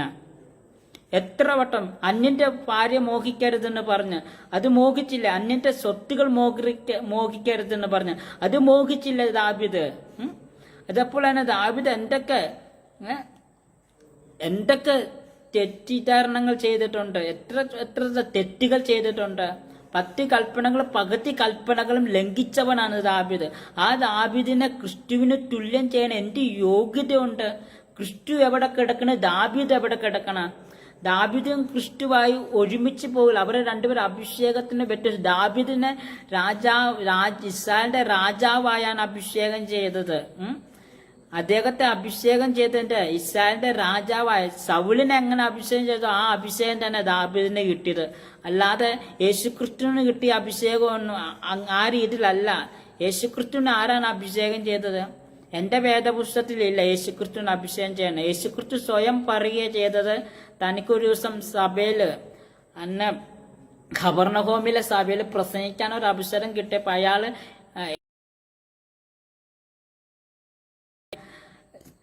യെശയ്യാവിന്റെ ഈ വചനം എടുത്തിട്ട് അവിടെ യേശുക്കുറിച്ച് പ്രസംഗിച്ചതിന് ശേഷം എന്നെ ബന്ധിതരെ വിമോചിതരാക്കി തീർക്കാനും അങ്ങനെ കുറച്ച് കാര്യങ്ങൾ അത് യേശുക്രിസ്തു പറഞ്ഞ ശേഷം എന്നെ അതിനായി അഭിഷേകം ചെയ്തു. യേശുക്രിസ്തു സ്വയം പറയുക ചെയ്തത്. യേശുക്രിസ്തുവിന് അഭിഷേകം ചെയ്യാൻ സൗമ്യപാലം വന്നില്ല, ആരും വന്നില്ല. യേശുക്രിസ്തു ഒരു അഭിഷക്തനാണ്. അദ്ദേഹത്തെ പിതാവായ ദൈവം ഈ ഭൂമിയിലേക്ക് തന്റെ ഉത്തരവാദിത്തങ്ങൾക്ക് വേണ്ടി ഏൽപ്പിച്ചു വിടുവാനിടയായിട്ട്. ഇനി യേശുക്രിസ്തുവും ദാവീദും തമ്മിൽ വളരെ വളരെ വ്യത്യസ്തതയുണ്ട് സഹോദരങ്ങളെ. ആ യേശുക്രിസ്തുവിനെയും ദാവീദിനെയും തുല്യത ചെയ്യാൻ ഒരിക്കലും കഴിയുകയില്ല. പറയുന്നതാണ് അഭിഷക്തൻ. ഇവൻ അഭിഷക്തൻ എന്ന് താഴെ പറയുന്നുണ്ടെങ്കിൽ താൻ ക്രിസ്തു എന്ന് പറയുന്നു എന്നാണ് അതിനർത്ഥം. അങ്ങനെയാണെങ്കിൽ എന്റെ നാമത്തിൽ പല ക്രിസ്തുക്കളും എന്ത് ചെയ്യും, പുറപ്പെട്ടു വരുമെന്ന് കർത്താവ് പറഞ്ഞത് എത്രയോ സത്യമാണ്. അങ്ങനെ ഇവൻ സ്വയം ക്രിസ്തു. അങ്ങനെ ഒരു വചനം എന്റെ ബൈബിളിലുണ്ടോ എന്ന് എനിക്ക് അറിഞ്ഞുകൂടെ സഹോദരങ്ങളെ. അന്നെ കള്ളപ്രവാചകന്മാർ അന്ത്യകാലത്ത് എന്റെ നാമത്തിൽ എഴുന്നേക്കുമെന്ന് ബൈബിളിലുണ്ട്, ഞാൻ അങ്ങനെ വായിച്ചിട്ടുണ്ട്. അനേക ക്രിസ്തുക്കൾ എഴുന്നേക്കുമെന്നുള്ള കാര്യം എനിക്ക് അറിയത്തില്ല, ഞാൻ ഇതുവരെ വായിച്ചിട്ടില്ല. നിങ്ങൾ ആരെങ്കിലും വായിച്ചിട്ടുണ്ടെങ്കിൽ കമന്റ് ബോക്സിൽ ആ വാക്യവും അധ്യായം രേഖപ്പെടുത്തുക, ഞാൻ ഒന്ന് വായിച്ച് പഠിക്കാം. റീന പറയുന്നത് അനേക ക്രിസ്തുക്കൾ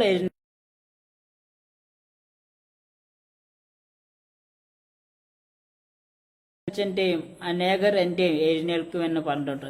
പിന്നെ കർത്താവായ യേശു ക്രിസ്തു പറഞ്ഞേക്കുന്നത് ആട്ടുംതോൾ അണിഞ്ഞ ചെന്നായ്ക്കകൾ എഴുന്നേക്കും എന്ന് പറഞ്ഞിട്ടുണ്ട്. അങ്ങനെയൊക്കെ കുറച്ച് കാര്യങ്ങൾ യേശു ക്രിസ്തു പറഞ്ഞു. അതേപോലെ അനേക ക്രിസ്തുക്കൾ എഴുന്നേക്കുമെന്നൊന്നും നമ്മുടെ ഇതിലില്ല, വേദപുസ്തകത്തിൽ രേഖപ്പെടുത്തിയിട്ടില്ല. കള്ളക്രിസ്തുക്കൾ അങ്ങനെ ഭൂമിയിൽ അനേകം പാതയിലേക്ക് പോകാൻ അനുവദിക്കാതെ അവിടെ അവർക്ക് എന്തെങ്കിലും ആവശ്യങ്ങൾ ഉണ്ടെങ്കിൽ അത് മുൻകൂറെ അവരെ വിളിച്ചു പറഞ്ഞിട്ട് പറയും, ഇങ്ങനെ ഒരു സംഭവം ഉണ്ട്, അതിന് ധനശേഖരണം ആവശ്യമാണ്, നിങ്ങളാൽ കഴിയുന്നത് അത് കൊടുക്കാൻ പറ്റുമെങ്കിൽ കൊടുക്കുക എന്ന് പറഞ്ഞുകൊണ്ട് ബെന്തക്കോസ് സഭ ഇതിന് വലിയൊരു തടങ്ങലായി നിൽക്കുന്നതെന്ന് വേണം പറയാൻ. ഈ ബെന്തക്കോസ് സഭ ഒരു സാത്താനികമാണ് എന്നുള്ളത് തുടർമാനമായിട്ട് ഞാൻ നിങ്ങൾക്ക് പറഞ്ഞു തരാൻ ആഗ്രഹിക്കുകയാണ്. കാരണം ഈ അതുകൊണ്ടാണ് ദാവീദിന്റെ പുത്ര എന്ന് പറഞ്ഞിട്ട് ആര് വിശേഷിപ്പിക്കപ്പെടുന്നത്? നമ്മുടെ കർത്താവിനെ വിളിക്കുന്നത്.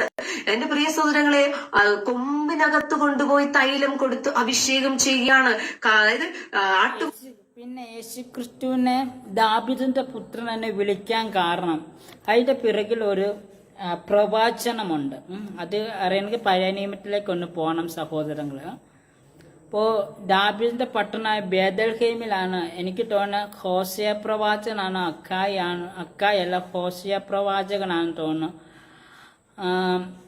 ഈ ഒരു പ്രവാചന അതോ സെഖരിയാവാണോ എനിക്കൊരു സംശയമുണ്ട്. എങ്കിലും ഞാൻ വായിച്ച അറിവിന് പറയാം ഹോശേയ പ്രവാചകനാണ് തോന്നുന്നു. അദ്ദേഹം ഹോശേയ പ്രവാചകൻ 2-ലോ 3-ലോ 5-ാം അറ്റത്തിലെങ്ങാണ്ടാണ് തോന്നുന്നു. ദാവീദിന്റെ പട്ടണമായ ബേഥൽഹേമിൽ എന്റെയും യേശുക്രിസ്തു ജനിക്കുമെന്ന് ഒരു പ്രവാചനുണ്ട്. എന്ന് വെച്ച് യേശുവിനെ എന്തിനാണ് ദാവീദിന്റെ സന്തതി എന്നെ വിളിക്കാൻ കാരണം അത് രേഖപ്പെടുത്തിയിട്ടുണ്ട്. അത് ഞാൻ നിങ്ങളൊന്ന് വായിച്ച് കേൾപ്പിക്കാം. മത്തായിയുടെ സുവിശേഷം 1-ാം അധ്യായം വായിക്കുമ്പോൾ അവിടെ രേഖപ്പെടുത്തിയിട്ടുണ്ട്. മത്തായ സുവിശേഷം 1-ാം അധ്യായം. അങ്ങനെ 14 ദാവീദ് മുതൽ ബാബിലോൺ പ്രവാസത്തോളം 14, ബാബിലോൺ പ്രവാസം ക്രിസ്തുവോളം 14 അങ്ങനെ പറഞ്ഞിരിക്കുകയാണ്. അതിന്റെ ശേഷം താഴത്തേക്ക് വായിക്കാം. അങ്ങനെ യേശുക്രിസ്തുവിന്റെ ജനനം ആ വണ്ണമായിരുന്നു. ഏത് ഈ പറഞ്ഞ യേശുക്രിസ്തുവിന്റെ ഈ വംശാവലിയിലെ കാര്യങ്ങളാണ് ഈ മത്തായി 1 പറഞ്ഞത്. അത് കാണിട്ട് പറയാ എങ്ങനെയാണ് യേശുക്രിസ്തു ദാവീദിന്റെ പുത്രനായി തീർന്നെന്ന് നമുക്ക് വായിക്കുമ്പോൾ കാണാൻ കഴിയും. യേശുവിനെ ദാവീദിന്റെ പുത്രൻ എന്ന് പറയാൻ കാരണം അതിന്റെ പിറകിൽ ഒരു കാര്യമുണ്ട്. അത് പലപ്പോഴും നമ്മൾ ആരും പ്രസംഗിക്കുന്ന ഞാനും കേട്ടിട്ടില്ല കേട്ടോ, നമ്മളെ സഭകളിലായാലും. അത് അറിഞ്ഞിരിക്കേണ്ടത് നിങ്ങൾ ഏറ്റവും ആവശ്യത നിറഞ്ഞതാണ്. യേശു ദാവീദിന്റെ പുത്രൻ എന്ന് പറയാൻ കാരണം യേശുക്രിസ്തു ദാവീദിന്റെ കുലത്തില് ദാവീദിന്റെ തലമുറയിൽ പെട്ടവനായാണ് ഈ ഭൂമി ജനിച്ചത്. ദാവീദിന്റെ കുലത്തിലെ അനവനം നമുക്കെല്ലാം നമ്മുടെ ഭവനത്തിൽ ഓരോ ഇതുണ്ട്. ഇപ്പം ഞാൻ എൻ്റെ വീട്ടുപേര് പോത്തന്നാന്തടം എന്നാണ്. ഞാൻ പോത്തന്നാന്തടത്തിൽ ജനിച്ചുകൊണ്ട് എനിക്കൊണ്ടാണ് പിള്ളേരെ ആൾക്കാർ പറയുന്നത് എന്താ, അവൻ പോത്തന്നാന്തടത്തിലുള്ളതാ, അല്ലാതെ വേറൊരു സ്ഥലം പറയുമോ? എൻ്റെ വീട്ടുപേര് പോത്തന്നാന്തടത്തിൽ എന്നാണ്. എൻ്റെ പിതാവിന്റെ പേര് മാത്യു എന്നാണ്. പോത്തനാമത്തെ മാത്യുവിന്റെ മകനാണ് ഞാൻ എന്നാ പറഞ്ഞത്. അതുപോലെ തന്നെ അതൊരു കേമള ലിസ്റ്റാണ്. യേശുക്രിസ്തുവിന്റെ ജനനത്തിന് നൽകിയൊരു കേമള ലിസ്റ്റാണ്. അങ്ങനെയാണ് ദാവീദിന്റെ പുത്രനായി യേശുക്രിസ്തു കാരണം ദാവീദിന്റെ വംശത്തിൽ ദാവീദിന്റെ വേരായി. കാരണം ദാവീദ് ഭരിച്ചിട്ട് ആ രാജ്യം വീണ്ടും ഭരിക്കണം. അതിനാണ് യേശുക്രിസ്തു വീണ്ടും വരാൻ പോണ രാജാതി രാജാവായി ഒരിക്കലും കൂടെ അദ്ദേഹം വരും. അന്ന് ആ കാലഘട്ടമാണ് ഒലിവുമലയിൽ യേശു വരുന്നത്. അതിനു മുമ്പ് യേശുക്രിസ്തു സഭയെ വീണ്ടെടുക്കാൻ വേണ്ടി വരുന്ന ഒരു വരവുണ്ട്. അപ്പോൾ യേശുക്രിസ്തു ആ വരവെന്തിനാണ് ചോദിച്ചാൽ ജൂതന്മാർക്ക് വേണ്ടി ഒരു വലിയൊരു യുദ്ധം നടക്കുമ്പോൾ ആ യുദ്ധത്തിൽ ജൂതന്മാരെ സഹായിക്കാൻ യേശുക്രിസ്തു ഒലിവുമലയിൽ പാദം വെക്കും. അങ്ങനെ ഒലിവുമല 2ആയി പിളറുകയും അങ്ങനെ യേശുക്രിസ്തുവിന് ആ കാലഘട്ടത്തിൽ അറിഞ്ഞ വിശുദ്ധന്മാരെ ചേർത്ത് അങ്ങനെ അവൻ രാജാവായി എന്റെയും ഈ ലോകത്തെ ഭരിക്കുമെന്നൊരു ഇത് വെളിപാട് പുസ്തകത്തിൽ നമുക്ക് കാണാൻ കഴിയും. എന്നാൽ അത് ഇതുവരെ സമയം അടുത്തിട്ടില്ല എന്നുള്ളത് നിങ്ങൾ മനസ്സിലാക്കി. ഇവിടെ പ്രസംഗിക്കുന്ന പല പാസ്റ്റർമാർ കർത്താവിന്റെ വരവടുത്ത് എന്നാണ്. ഇതുവരെ സഭ ഒട്ടും ഒരുങ്ങിയിട്ടില്ല. സഭയിലേക്ക് ആത്മാക്കളെ ചേർത്ത് ലോകം എമ്പാടും സുവിശേഷം ചെല്ലണം. അതപ്പോഴാണ് കുറെ കാര്യങ്ങൾ യേശുക്രിസ്തു തന്റെ ജീവിത സമയത്ത് ഇവിടെ ആയിരുന്നപ്പോൾ ഈ ഉലകത്തിലായിരുന്നപ്പോൾ അദ്ദേഹം പറഞ്ഞിട്ടുണ്ട്. എപ്പോഴാണ് ലോകാവസാനം, എങ്ങനെ ആയിരിക്കും ലോകാവസാനം, ഇതൊക്കെ യേശുക്രിസ്തു തന്റെ ഈ ഉലകത്തിലെ ലൗകിക ജീവിതത്തിൽ അദ്ദേഹം കർത്താവായ യേശുക്രിസ്തു നമ്മളോട് പറഞ്ഞു തന്നിട്ടുണ്ട്. അങ്ങനെ യേശുക്രിസ്തുവിനെ ദാവീദിന്റെ പുത്രൻ എന്ന് പറയാൻ കാരണം യേശുക്രിസ്തു ദാവീദിന്റെ കുലത്തിലാണ് ജനിച്ചത്.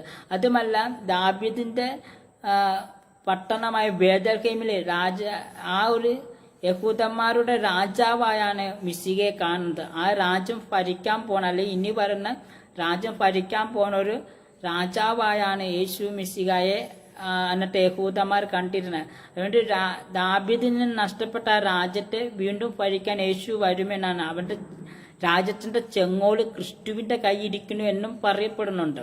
അപ്പോൾ യേശുക്രിസ്തുവിനെ ദാവീദിന്റെ പുത്രൻ തന്നെ വിളിക്കാൻ കാരണം ഇത്രമേ ഉള്ളത്. യേശു ആ കുലത്തിൽ ജനിച്ചു, ദാവീദിന്റെ കുടുംബത്തിൽ ജനിച്ചതുകൊണ്ട്. ഇപ്പൊ ഞാൻ പോത്തനാടടത്ത് ജനിച്ചുകൊണ്ട് ഞാൻ പോത്തനാടത്തിലെ ഷെറിൽ മാത്യു എന്നെ അറിയപ്പെടുന്ന പോലെ തന്നെ അത്ര മാത്രമേ ഉള്ളത് യേശുക്രിസ്തുവും ദാവീദുമായുള്ള ബന്ധം. അല്ലാതെ വലിയ ബന്ധമൊന്നുമില്ല. ദാവീദിന്റെ കുടുംബത്തിൽ ജനിച്ചുകൊണ്ട് യേശുവിനെ അങ്ങനെ വിളിക്കപ്പെടുന്നു എന്നുള്ളത് മാത്രമേ എൻ്റെ അറിവിൽ എനിക്കുള്ളത്. ഇനി പിന്നെ ഒരു അറിവ് എന്താ വെച്ചാൽ ദാവീദിന്റെ രാജ്യം ഭരിക്കാൻ പോണതും ഈ വീണ്ടും വരാൻ പോണ യേശു മിശിഹയാണ്. അദ്ദേഹം കർത്താവായ യേശു ക്രിസ്തുവാണ് ഇനിയും രാജ്യം ഭരിക്കാൻ പോണത്. അത് ഇപ്പോഴൊന്നും അല്ല, ഇനിയും സമയങ്ങൾ കിടക്കുന്നു. പണ്ടൊരിക്കൽ ആധാർ കാർഡ് വന്നപ്പം കുറെ പാസ്റ്റർമാർ പറഞ്ഞു ആധാർ കാർഡ് എടുക്കലും അത് പൈശാസിയാണ്. അങ്ങനെ ഓരോന്ന് ഇറങ്ങുമ്പോൾ ഇങ്ങനെ പറയും. ജനങ്ങളൊക്കെ പേടിച്ച് ഇപ്പം കർത്താവ് വരുമെന്ന് ഓർത്തിരിക്കും. കർത്താവ് നമ്മോട് പറഞ്ഞേക്കണത് നിങ്ങൾ ഒരുങ്ങി കാത്തിരിക്കണം. അതിനെ യേശു തന്നെ പറഞ്ഞിട്ടുണ്ട് 10 കന്യകമാരുടെ ഉപമകളും.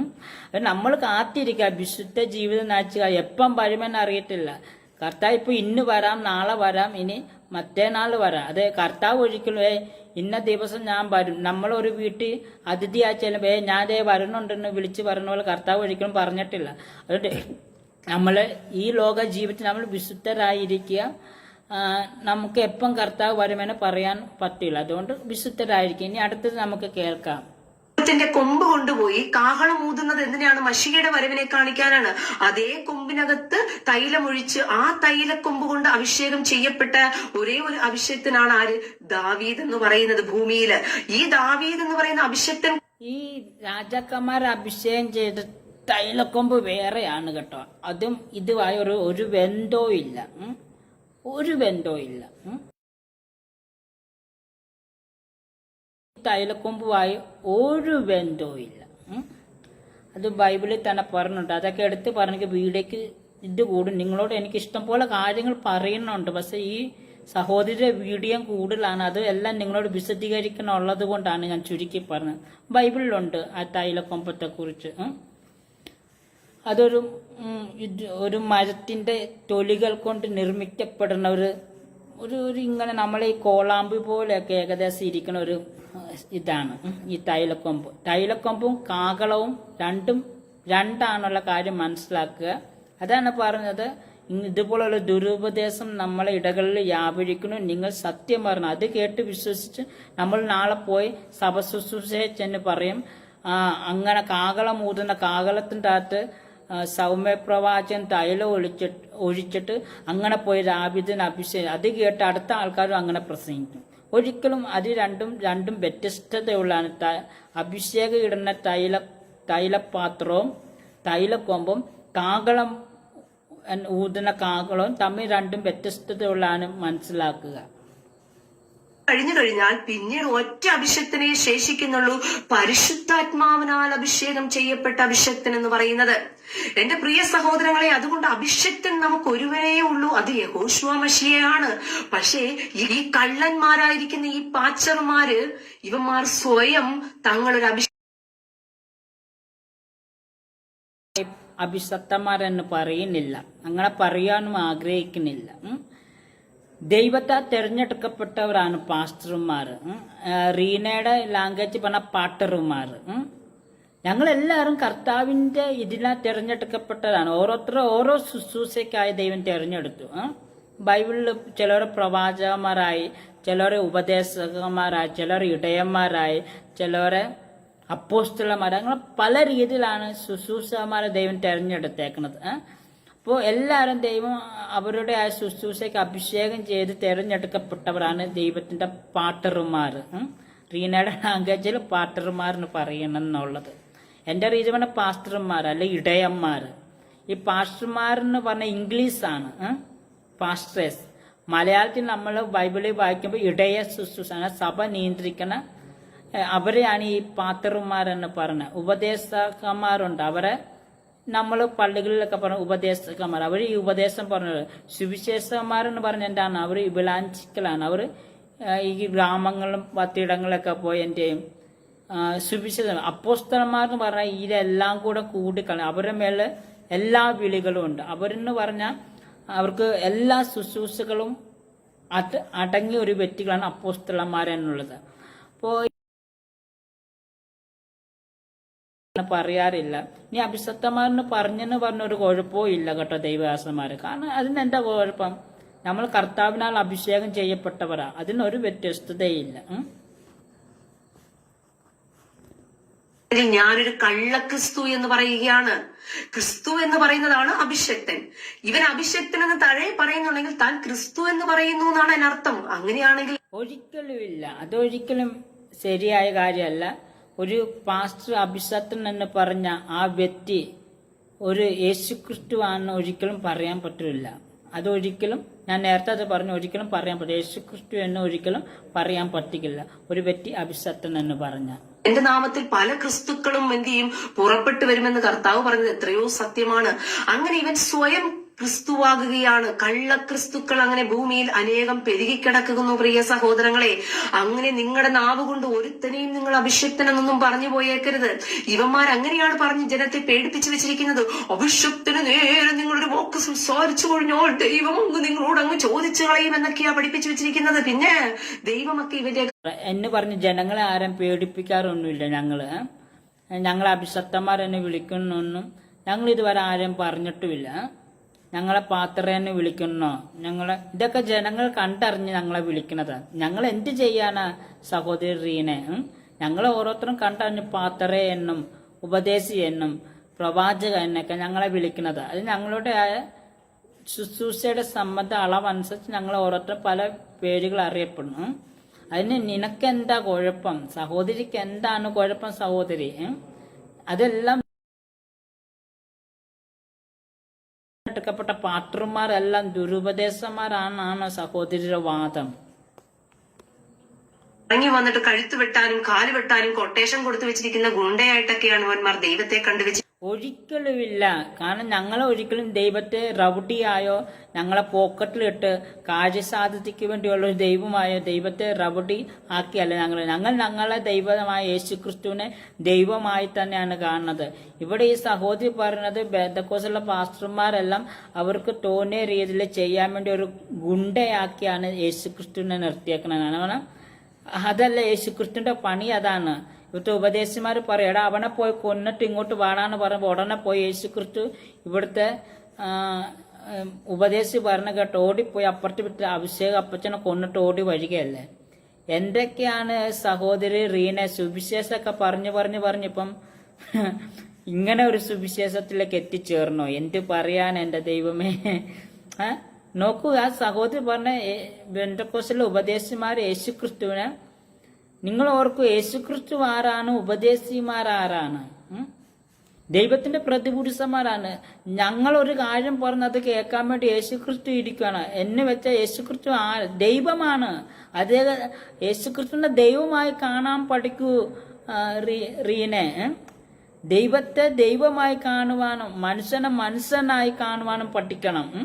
അത് പഠിക്കണം. കാരണം റീന പറയുന്നു ബെന്തക്കോസ്തിലെ പാസ്റ്റർമാർ ഒരു കാര്യം അങ്ങനെ കൽപ്പിക്കുമ്പോൾ അവരെ റവുഡിയായ, അവർക്ക് വേണ്ടി കാര്യങ്ങൾ ചെയ്യുന്ന ഒരു റവുഡിയായ ഒരു ഗുണ്ടയായാണ് ദൈവം നിൽക്കുന്നതെന്ന്. ഒരിക്കലും അത് എനിക്ക് ഉൾക്കൊള്ളുവാൻ കഴിയുകയില്ല സഹോദരി. അത് എനിക്ക് ഒരിക്കലും ഒരു കാലഘട്ടത്തിൽ ഒരിക്കലും അത് ഉൾക്കൊള്ളാൻ കഴിയാവുന്ന കാര്യമല്ല. കാരണം ഞാനും ഒരു പാസ്റ്ററാണ്, ഞാൻ പ്രാർത്ഥിക്കാറുണ്ട്, ഞാൻ പല കാര്യങ്ങളും യേശുവിനോട് സംസാരിക്കാറുണ്ട്. യേശു ക്രിസ്തു ഒരിക്കലും എനിക്ക് വേണ്ടി റൗഡിപ്പണി ചെയ്യുമെന്ന് എനിക്ക് തോന്നില്ല. ഈ ലോകത്തിൽ ഒരു പാസ്റ്റർമാർക്ക് വേണ്ടി യേശു ക്രിസ്തു റൗഡിപ്പണി ചെയ്യുമെന്ന് എനിക്ക് തോന്നില്ല. ഞങ്ങൾ പറയുമ്പോൾ യേശു കൈലുമുണ്ട് കൊടുത്ത് അല്ലെങ്കിൽ ഒരു തലയിൽ കെട്ടൊക്കെ കെട്ടി റൗഡിമാരെ പോലെ കത്തിയും പിടിച്ച് സ്വർഗത്തിൽ നിന്ന് സിംഹാസനത്തിൽ ഇറങ്ങി വന്ന് ഓരോന്നെ വെട്ടിമുറിക്കുമെന്നൊന്നും എനിക്ക് തോന്നുന്നില്ല. യേശുക്രിസ്തു അതാണ് പണി. ഈ സർവ്വ ഭൂവാസികളുടെ ദൈവമാണ് നസ്രായനായ യേശുക്രിസ്തു. അദ്ദേഹത്തിന്റെ ഉപദേശിമാർക്ക് വേണ്ടി വെട്ടുവാനും കൊല്ലുവാനുള്ള പരിപാടിയല്ല. ദൈവം എന്ത് പറയുന്നു അത് ചെയ്യാനാ ഉപദേശിമാരുടെ കടമ. അല്ലാതെ ഞങ്ങൾക്ക് വേണ്ടി റൗഡിപ്പണി ചെയ്യേണ്ട കടമയൊന്നും ദൈവത്തിനില്ല. അതൊന്നും മനസ്സിലാവും. ഇതൊക്കെ എവിടെ നിന്ന് ലഭിക്കുന്നു ഈ അറിവൊക്കെ? എന്റെ ദൈവമേ, ഇനിയും എന്റെ പ്രിയ സഹോദരങ്ങളെ, വെളിപ്പാട് പുസ്തകത്തിൽ വളരെ വ്യക്തമായി പറഞ്ഞിരിക്കുന്ന ഒരു കാര്യം, അപ്പോസ്തലന്മാർ അല്ലാതിരിക്കെ അപ്പോസ്തലന്മാർ എന്ന് പേര് പറഞ്ഞു നടന്നവരെമാരെ നീ കള്ളന്മാരെന്ന് തിരിച്ചറിഞ്ഞു എന്നാ പറഞ്ഞിരിക്കുന്നത്. അപ്പോൾ ഈ കള്ളന്മാരെന്ന് തന്നെ അപ്പൊ ഈ സഹോദരി പറയുന്ന എന്താണ്? അത് വെളിപ്പാട് പുസ്തകത്തില് സഭയോട് പറയുന്ന ദൂതാണ്. അവിടുത്തെ എപ്പിയാസ് സഭയാണോ? എനിക്ക് ഡൗട്ടുണ്ട്. എപ്പിയാസ് ആണ്, ഫിലഡൽഫിയാണ്.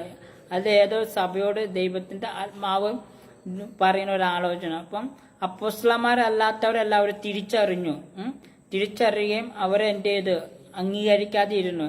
എന്നെ വെച്ച് ഇവിടുത്തെ എല്ലാ പാത്രന്മാരും എല്ലാ ദൈവവേല ചെയ്യുന്നവരും കള്ള അപ്പോസ്തലന്മാരാണ് പറയുന്നത്. കള്ളത്തരം ചെയ്യുന്ന ഉപദേശിമാരില്ലെന്ന് ഞാൻ പറയുന്നില്ല ജനങ്ങളെ, പ്രിയപ്പെട്ടവരെ. കള്ളത്തരം ചെയ്യുന്നവരുണ്ട്, പക്ഷെ എല്ലാ പാത്രന്മാരും അങ്ങനെയല്ല. ഞങ്ങളൊക്കെ കഷ്ടപ്പെട്ടു അധ്വാനിച്ച് ജോലിയൊക്കെ ചെയ്താണ് ഞങ്ങൾ ജീവിക്കുന്നത്. കള്ള അപ്പോസ്തലന്മാർ. ഇപ്പം ഈ സഹോദരി പറഞ്ഞു വരേണ്ട സാരാംശം എന്താന്ന് ചോദിച്ചാൽ, ബെന്തക്കോസ്തിലെ എല്ലാ പാത്രന്മാരും കള്ള അപ്പോസ്തലന്മാരാണ്. അവരെ ദൈവം ശുശ്രൂഷവേല ഏൽപ്പിച്ചിട്ടില്ല. റീനയെ മാത്രമാണ് ഈ ദൈവവേല ഏൽപ്പിച്ചിട്ടുള്ളത്. ബാക്കി ഒരു വ്യക്തിയെയും ഈ ബന്ധക്കൂട്ട് എന്ന വിഭാഗത്തെ അതൊന്നും ഏൽപ്പിച്ചിട്ടില്ലെന്നാണ് റീന പറഞ്ഞു വരുന്നതിന്റെ സാരാംശം. അവരെല്ലാം കള്ള അപ്പോസ്തലന്മാരാണ്. എന്ന് പറഞ്ഞാൽ ബന്ധക്കോസ്തിലെ എല്ലാ പാത്രന്മാരും കള്ള അപ്പോസ്തലന്മാർ എന്നൊക്കെയാണ് പറയുന്നത്. ഇനിയും ഇനിയും ഉണ്ട്. എന്നെ തിരിച്ചറിയണമെന്ന് പറഞ്ഞിട്ടുണ്ട്. പലപ്പോഴും പലരും ചെയ്യുന്ന പരിപാടി ക്രിസ്തുക്കളായിട്ട് അങ്ങ് അവതരിച്ചു കിടക്കുകയായി പാച്ചർമാരെന്നൊക്കെ പറയുന്ന ഈ കള്ളന്മാര്. ഇപ്പൊ കുറെ അപ്പോസ്തലൻ ഇപ്പം പറയണത് കുറെ പാത്രന്മാര് സ്വയമായി എന്റെ അപ്പോസ്തലന്മാരെന്ന് പറഞ്ഞു. ഞങ്ങൾ സ്വയമായൊന്നുമല്ല എന്റെ പൊന്ന് സഹോദരി. ഞങ്ങളൊക്കെ 3-4 വർഷമൊക്കെ കഷ്ടപ്പെട്ട് പഠിച്ചിട്ട് ഈ ദൈവവേലയിലേക്ക് വന്നത്. സഹോദരിയെ പോലെ ചുമ്മാ ഇരുന്ന് പറയുന്നതല്ല. ഞങ്ങൾ കുറെ പഠിച്ച് ദൈവവചനത്തിൽ കുറെ പഠിച്ചതിന്റെ ശേഷം കുറെ എന്തൊക്കെ ഞങ്ങൾ ഗ്രീപ്പറും അങ്ങനെ തുടങ്ങിയ പലതും പഠിച്ച് 3-4 വർഷം, ഇനി പള്ളിയിൽ അച്ഛന്മാരായാലും 7 വർഷമൊക്കെ പഠിച്ച് കഷ്ടപ്പെട്ട ഞങ്ങൾ ഈ ദൈവവേല ചെയ്യുന്ന സഹോദരി. അവിടെ യെറുസലേമിൽ ഇരുന്ന് പറയണ പോലെ ഒന്നും അല്ല കാര്യങ്ങൾ. ഞങ്ങൾ ഇവിടെ കണ്ട് കഷ്ടപ്പെട്ട് കാണുന്നവരൊക്കെ അടിയും കൊണ്ട് ചവിട്ടും കൊണ്ട് തൊഴിയും കൊണ്ട് സുവിശേഷം പറയാൻ ചെല്ലുന്നിടത്ത് എന്നാൽ അവരുടെ തെറി കേൾക്കണം. ഇനി ഒരു വ്യക്തിയോട് ഒരു ഗ്രാമത്തിൽ പോയി സുവിശേഷം പറഞ്ഞാൽ അവരുടെ അടി കൊള്ളണം. ഞങ്ങൾ എന്തൊക്കെ കഷ്ടപ്പെട്ട ഞങ്ങൾ ദൈവവേല ചെയ്യണമെന്ന് സഹോദരിക്ക് അറിയാവോ? ഞങ്ങൾ കള്ളന്മാരും ഞങ്ങൾ ദുഷ്ടന്മാരും ഞങ്ങൾ കൊള്ളില്ലാത്തവരുമാണ്. അങ്ങനെ ഉള്ളവർ ഉണ്ടോ എന്ന് ചോദിച്ചാൽ ഉണ്ട്, ഇല്ലെന്ന് ഞാൻ പറയുന്നില്ല, ഉണ്ട്. പക്ഷെ എല്ലാ പാസ്റ്റർമാരും ഒന്നടക്കം അങ്ങനെ ദുഷിക്കരുത്. എല്ലാ പാസ്റ്റർമാരും എല്ലാവരും അവരെ പോലെയല്ല. നല്ല രീതി കഷ്ടപ്പെട്ട് ജീവിക്കുന്ന പാസ്റ്റർമാർ ഇഷ്ടംപോലെ. അത് അവരെ എന്താണ് റീന എന്ന സഹോദരിയെ കാണാത്തതും അറിയാത്തതും എനിക്കറിയത്തില്ല എന്തുകൊണ്ടെന്ന്. ബെന്തക്കോസ്തിലെ എല്ലാ പാസ്റ്റർമാരും കള്ളന്മാരും കള്ള അപ്പോസ്തലന്മാരും അവരെല്ലാം കള്ളന്മാരാണ് പറഞ്ഞത്. റീന സഹോദരി എനിക്ക് ചോദിക്കാനുള്ളത് എന്തുകൊണ്ട് നല്ല ഇഷ്ടംപോലെ പാവപ്പെട്ട അഭിഷക്ത പ്രിയ സഹോദരങ്ങളെ. പക്ഷെ ഇന്ന് അപ്പോസ്തലന്മാരുടെ പേരും എടുത്തുകൊണ്ട് കുറെ കള്ളന്മാരും വ്യാജന്മാരും ഇറങ്ങിയിട്ടുണ്ട്. തങ്ങൾ അഭിഷക്തന്മാരെന്ന് ക്രിസ്തുവിന്റെ പേരും പറഞ്ഞുകൊണ്ട് കുറെ കള്ളക്രിസ്തുക്കളും ഇറങ്ങിയിട്ടുണ്ട്. എന്റെ ആൾ ഇപ്പൊ ഒരു സത്യം തുറന്നു പറഞ്ഞു, വളരെ നന്നായി. ഇതുപോലെ പേരെടുത്ത് പറ സഹോദരി.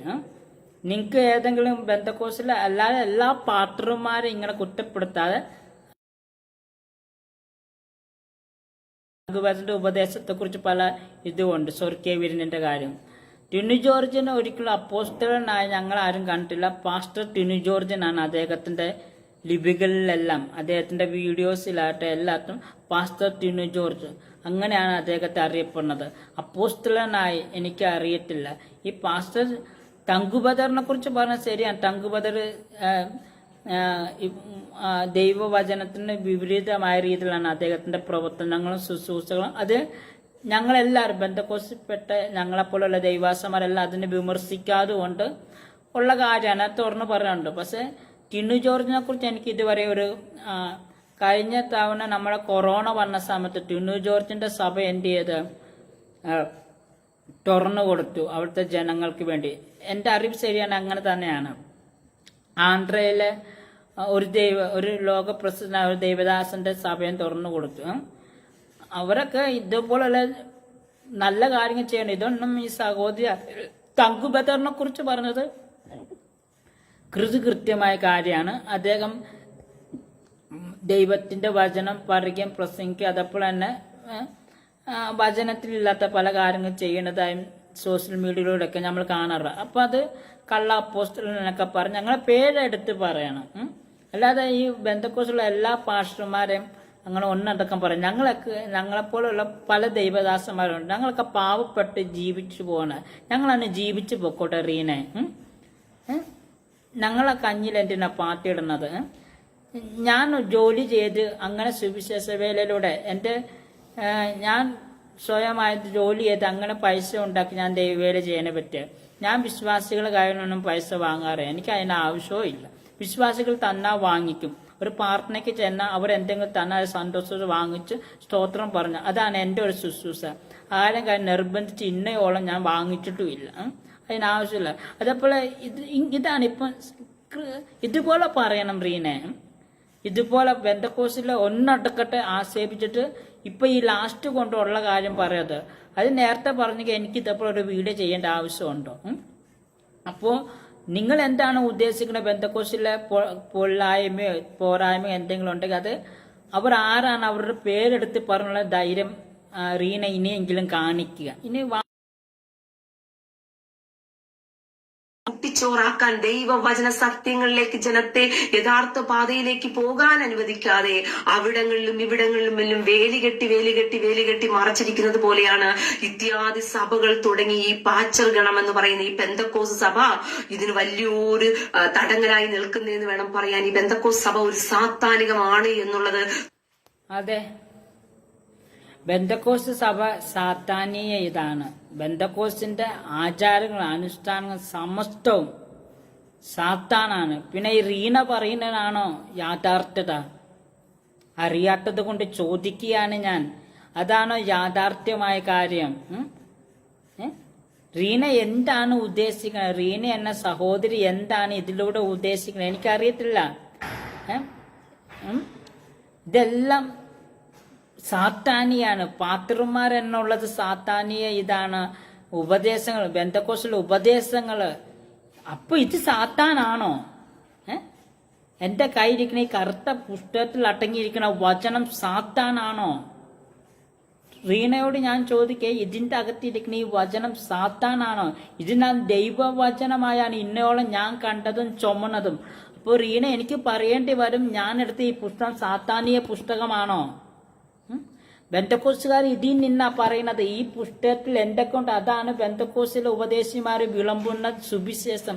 അതിന്റെ അപ്പുറത്തൊരു സുവിശേഷം ഞങ്ങൾ പ്രസംഗിക്കണില്ല, പ്രസംഗിക്കാൻ ആഗ്രഹിക്കണമില്ല. റീന സഹോദരി, അത് സഹോദരി മനസ്സിലായി. ഞങ്ങൾ ബന്ധക്കോസിലെ എല്ലാ വിഭാഗക്കാരും പ്രസംഗിക്കുന്ന ഈ വചനമാണ്. സഹോദരി പറഞ്ഞ പോലെ ഞങ്ങളെല്ലാവരും ഭൂതമാണെങ്കിൽ ഈ വചനത്തിൽ ഇരിക്കുന്ന വ്യക്തിയും ഭൂതമായി തീരേണ്ടി വരൂല്ലേ? അപ്പൊ നിങ്ങൾ എന്താണ് ഈ ഉദ്ദേശിക്കുന്നത്? എന്താണ് എനിക്ക് മനസ്സിലാകുന്നില്ല സഹോദരി. തുടർമാനമായിട്ട് ഞാൻ നിങ്ങൾക്ക് പറഞ്ഞു തരാൻ ആഗ്രഹിക്കുകയാണ്. കാരണം ഈ അന്ത്യകാലഘട്ടത്തിൽ പെന്തക്കോസിൽ കിടക്കുന്നവർ സത്യം അന്വേഷിച്ച് യാത്ര പുറപ്പെട്ടു വന്നവരാണ്. അവർ ഇതിനകത്ത് തളയ്ക്കപ്പെട്ട് കിടക്കുകയാണ്. അവർ ഉണരേണ്ട സമയം അതിക്രമിച്ചിരിക്കും. ബന്ധക്കോസിൽ വന്നവരെല്ലാം തളയ്ക്കപ്പെട്ടു. ഇവിടെ ആരും ബന്ധക്കോസ് ആരും തളക്കപ്പെട്ടും തളർന്നൊന്നും കിടപ്പൊന്നുമില്ല. ഞങ്ങളെല്ലാവരും സത്യം പറഞ്ഞ ആ സത്യത്തിൽ നല്ല സന്തോഷത്തോടെ സമാധാനത്തോടെ ഞങ്ങൾ ബന്ധക്കോസിൽ ജീവിക്കുന്നത്. ഞങ്ങൾക്ക് ഒരു കുഴപ്പമില്ല. ഞങ്ങളെ വീട്ടിൽ സമാധാനമുണ്ട്, ശാന്തിയുണ്ട്. ഞങ്ങൾ പണ്ടത്തേനേക്കാളും നല്ല രീതിയിൽ ഞങ്ങൾക്ക് കർത്താവിന്റെ കൃപയാൽ ജീവിക്കാൻ കഴിയുന്നുണ്ട്. പ്രിയ സഹോദരങ്ങളെ, ഇല്ലാന്നുണ്ടെങ്കിൽ നിത്യനരകത്തിലേക്ക് നിങ്ങൾ വലിച്ചെറിയപ്പെടും. നിത്യനരകത്തിലേക്ക് നിങ്ങൾ വലിച്ചെറിയപ്പെടും. അതെ, ബെന്തക്കോസ്തിൽ വന്നാൽ നിങ്ങൾ നിത്യനരകത്തിലേക്ക് പോകേണ്ടി വരും. അതുകൊണ്ട് റീനയുടെ സുവിശേഷം കേട്ട് നിങ്ങൾ ഇതിനൊക്കെ പോയി റീനയുടെ ആരാധന രീതികളും റീനയുടെ ആ ഒരു ഇതും നിങ്ങൾ എൻ്റെ പാലിച്ചെടുത്തോണം കേട്ടോ. അല്ലെങ്കിൽ നിത്യനരകത്തിൽ ബെന്തക്കോസ്തിൽ പോകലും കേട്ടോ. ബെന്തക്കോസ്തിൽ പോയി നിത്യനരകത്തിലേക്ക് പോകും. എൻ്റെ വാക്കല്ല, റീന ഫാൻസിന്റെ വാക്കാണ്. കാടും മേടും കടന്ന് അനേകരെ ഈ മാർഗത്തിൽ കൊണ്ടുവന്നിട്ട് അവരെ ഇരട്ടിച്ച നരകയോഗ്യരാക്കി തീർക്കുന്നു എന്ന് ദൈവം. ഇവിടെ അനേകരെ പലയിടങ്ങളിലൊക്കെ കൊണ്ടുവന്നിട്ട് അവരെല്ലാം നിത്യനരകത്തിന് യോഗ്യരാക്കി തീർക്കണമെന്നാണ് പറയുന്നത്. വചനം പറയുന്നത് പോലെ പല പല സ്ഥലങ്ങളിൽ കിടന്നവരാണ്, പല പല സമുദായത്തിൽ കിടന്നവരാണ്, പല മേഖലകളിലും കിടന്നവരാണ്. അങ്ങനെ കിടന്നവരെല്ലാം അവിടെയും ഇവിടെയും എല്ലാം കയറി ഇറങ്ങി സുവിശേഷീകരണം എന്നുള്ള പേരിൽ കൊണ്ടുവന്ന് പെന്തക്കോസ് എന്ന് പറയുന്ന സാത്താനിക കളത്തിനകത്ത് തളച്ചിട്ടിരിക്കുകയാണ്. അതെ, പലരെ അവിടുന്ന് ഇവിടുന്നൊക്കെ മാനസാന്തരപ്പെടുത്തി സ്ഥാനപ്പെടുത്തി കൊണ്ടുവന്ന് സാത്താനീയ സംഘടനയായ ബെന്തക്കോസിൽ കൊണ്ടുവന്നിട്ട് ഈ ലോകത്തിൽ ഇങ്ങനെ ഈ ബെന്തക്കോസുകാരെ സാത്താൻ എന്ന് പറഞ്ഞ പിശാസാ പറയുള്ളത്. അത് ഈ റീന മാത്രമേ ആദ്യമായി ഒരു വ്യക്തി ബെന്തക്കോസുകാരെ കുറിച്ച് പറഞ്ഞ് ഞാൻ കേൾക്കുന്നത്. സാത്താനെന്ന് റീനയാണ്. സാധാരണ ബെന്തക്കോസുകാർ സാത്താനെ ഓടിക്കുന്നവർ എന്നെ കേട്ടിട്ടുണ്ട്. പക്ഷെ റീന ആദ്യമായി പറഞ്ഞു. റീന എന്ന സഹോദരി സാത്താനീയ കൂട്ടായ്മയാണ്. പിന്നെ യാഥാർത്ഥ്യത്തിൽ ഏതാണ് കൂട്ടായ്മ? ബിംബത്തെ ദൈവവചന വിപരീതമായി ആരാധിക്കുന്ന രീതിയാണോ റീന പറയുന്ന ഈ സത്യാന്വേഷണം? ബൈബിൾ എന്താ പറയുന്നത് ആ പ്രകാരം ജീവിക്കുന്നവരാണ് ബെന്തക്കോസ് വിഭാഗക്കാര്.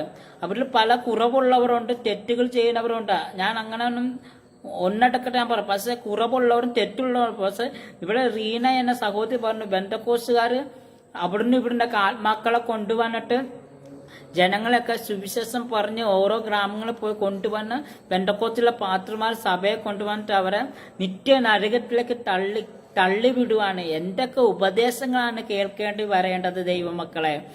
എന്തൊക്കെ ഉപദേശങ്ങൾ! ഒരിക്കലും ഒരു പാത്രമാരും പലയിടങ്ങളിലും പല വർണ്ണ വ്യത്യാസമുള്ള പല വിഭാഗത്തിൽ നിന്ന് ആൾക്കാർ വരുമ്പോൾ അവരെ ഒന്ന് നിത്യനരകത്തിലേക്കല്ല, അവരെ ദൈവരാജ്യത്തിലേക്കാണ് ഞങ്ങൾ കൊണ്ടുപോകാൻ ആഗ്രഹിക്കുന്നത്. പാത്രന്മാരായ ഞങ്ങളെ സഭയെ പറഞ്ഞ ഓരോ വിശ്വാസികളെയും കൈത്താങ്ങൾ കൊടുത്ത് അവരെ സംരക്ഷിച്ച് അവരെ ദൈവവചനത്തിൽ ഉറപ്പിച്ച് അവർക്ക് വേണ്ടുന്ന പത്യുപദേശങ്ങൾ നൽകി അവരെ പ്രാർത്ഥനയിലും അവരെ ആത്മാവിന്റെ വളർച്ചയ്ക്ക് വേണ്ട വചനങ്ങളും കൊടുത്ത് അവരെ വേണ്ടുന്ന രീതിയിൽ സഹായിച്ചു അവരുടെ താഴ്ചയിലും അവരുടെ ദുഃഖത്തിലും അവരുടെ വിഷമങ്ങൾ കൂടെ നിന്ന് അവർക്ക് വേണ്ടുന്ന പരിപാലനം നൽകി അവരെ നിത്യതയ്ക്ക് അവകാശികളാക്കി തീർക്കുക എന്നാണ് ബെന്തക്കോസ്തുകാരുടെ ലക്ഷ്യം. അല്ലാതെ ഈ ബെന്തക്കോസ് എന്നത് പൈശാചികമാണെന്നാണ് ഈ സഹോദരി പറയുന്നത്. ബെന്തക്കോസ് എന്ന വിഭാഗം പൈശാചികമാണെന്നാണ് റീന എന്ന സഹോദരി പറയുന്നത്. അത് മാത്രമേ ഉള്ളൂ സത്യം. അതിൽ കിടന്ന് അതിൽ നിന്നും ദൈവവചനം പഠിച്ച് പാച്ചർമാര് പറഞ്ഞിരുന്നതും കേട്ടിരുന്ന് അങ്ങ് പോയി കഴിഞ്ഞാൽ സ്വർഗത്തിൽ പോകാമെന്നുള്ള രീതിയിൽ പഠിപ്പിച്ച് മനുഷ്യ മനസ്സുകളെ കുത്തിക്കയറ്റി വെച്ച്. അതെ, ഇനി അടുത്തൊരു ഇത് കേട്ടോ. ബെന്തക്കോസിലെ പാസ്റ്റർമാര്, ഞാൻ പറഞ്ഞല്ല സഹോദരി പറഞ്ഞ പാസ്റ്റർമാര് വചനമൊക്കെ കേട്ട് ഇങ്ങനെ പഠിച്ച, ഞാൻ ഒരിക്കലും പറയില്ല എന്റെ വചനം കേട്ട ആരും സ്വർഗത്തിൽ പോകില്ല. ഈ വചനം കേട്ടാൽ നിങ്ങൾ സ്വർഗത്തിൽ പോകും. നിങ്ങൾ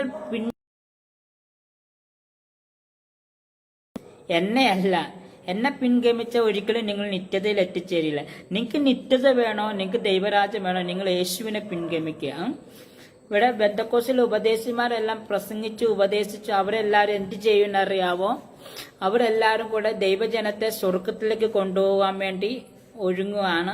അതുമല്ല, അങ്ങനെയൊക്കെയാണ് ഈ സഹോദരി പറയുന്നത്. അതുമല്ല, ഈ ഉപദേശിമാരുടെയൊക്കെ വചനം കേട്ട് ഈ ഉപദേശിമാരുടെയൊക്കെ പ്രസംഗം കേട്ട് ബെന്തക്കോസിൽ വന്നവരെല്ലാം പിശാചിന്റെ കോട്ടയിലൊക്കെ വന്നത്. ആദ്യമായാണ് റീന ആണ് ആദ്യമായി പറഞ്ഞ ബെന്തക്കോസുകാരെ പിശാചിന്റെ ആലയാണ്. ബെന്തക്കോസ് സഭകളെല്ലാം പൈശാചിയാണ്. ബാക്കിയെല്ലാ സഭകളും ബെന്തക്കോസ് ഒഴിച്ച് ബാക്കിയെല്ലാം യേശുക്രിസ്തു പറഞ്ഞ പ്രകാരമുള്ളതാ. സത്യത്തിൽ യേശുക്രിസ്തു പറഞ്ഞ പ്രകാരം അപ്പോസ്തലന്മാർ പറഞ്ഞ പ്രകാരം യാഥാർത്ഥ്യതയിൽ ജീവിക്കുന്ന ബെന്തക്കോസുകാരുള്ളത്. ഞാൻ അത് തുറന്നു പറയാൻ തയ്യാറാണ്. ഏത് കൊലകൊമ്പന്റെ മുമ്പിൽ ഞാൻ തുറന്നു പറയും, ഞാൻ ബന്ധക്കോസുകാരനാണ്, തുറന്ന് തന്നെ ഞാൻ പറയും. ക്രിസ്തുവിന്റെ വചനപ്രകാരം ജീവിക്കുന്ന ഒരു കൂട്ടരുണ്ടോ എന്ന് ചോദിച്ചാൽ അത് ബന്ധക്കോസുകാരാ.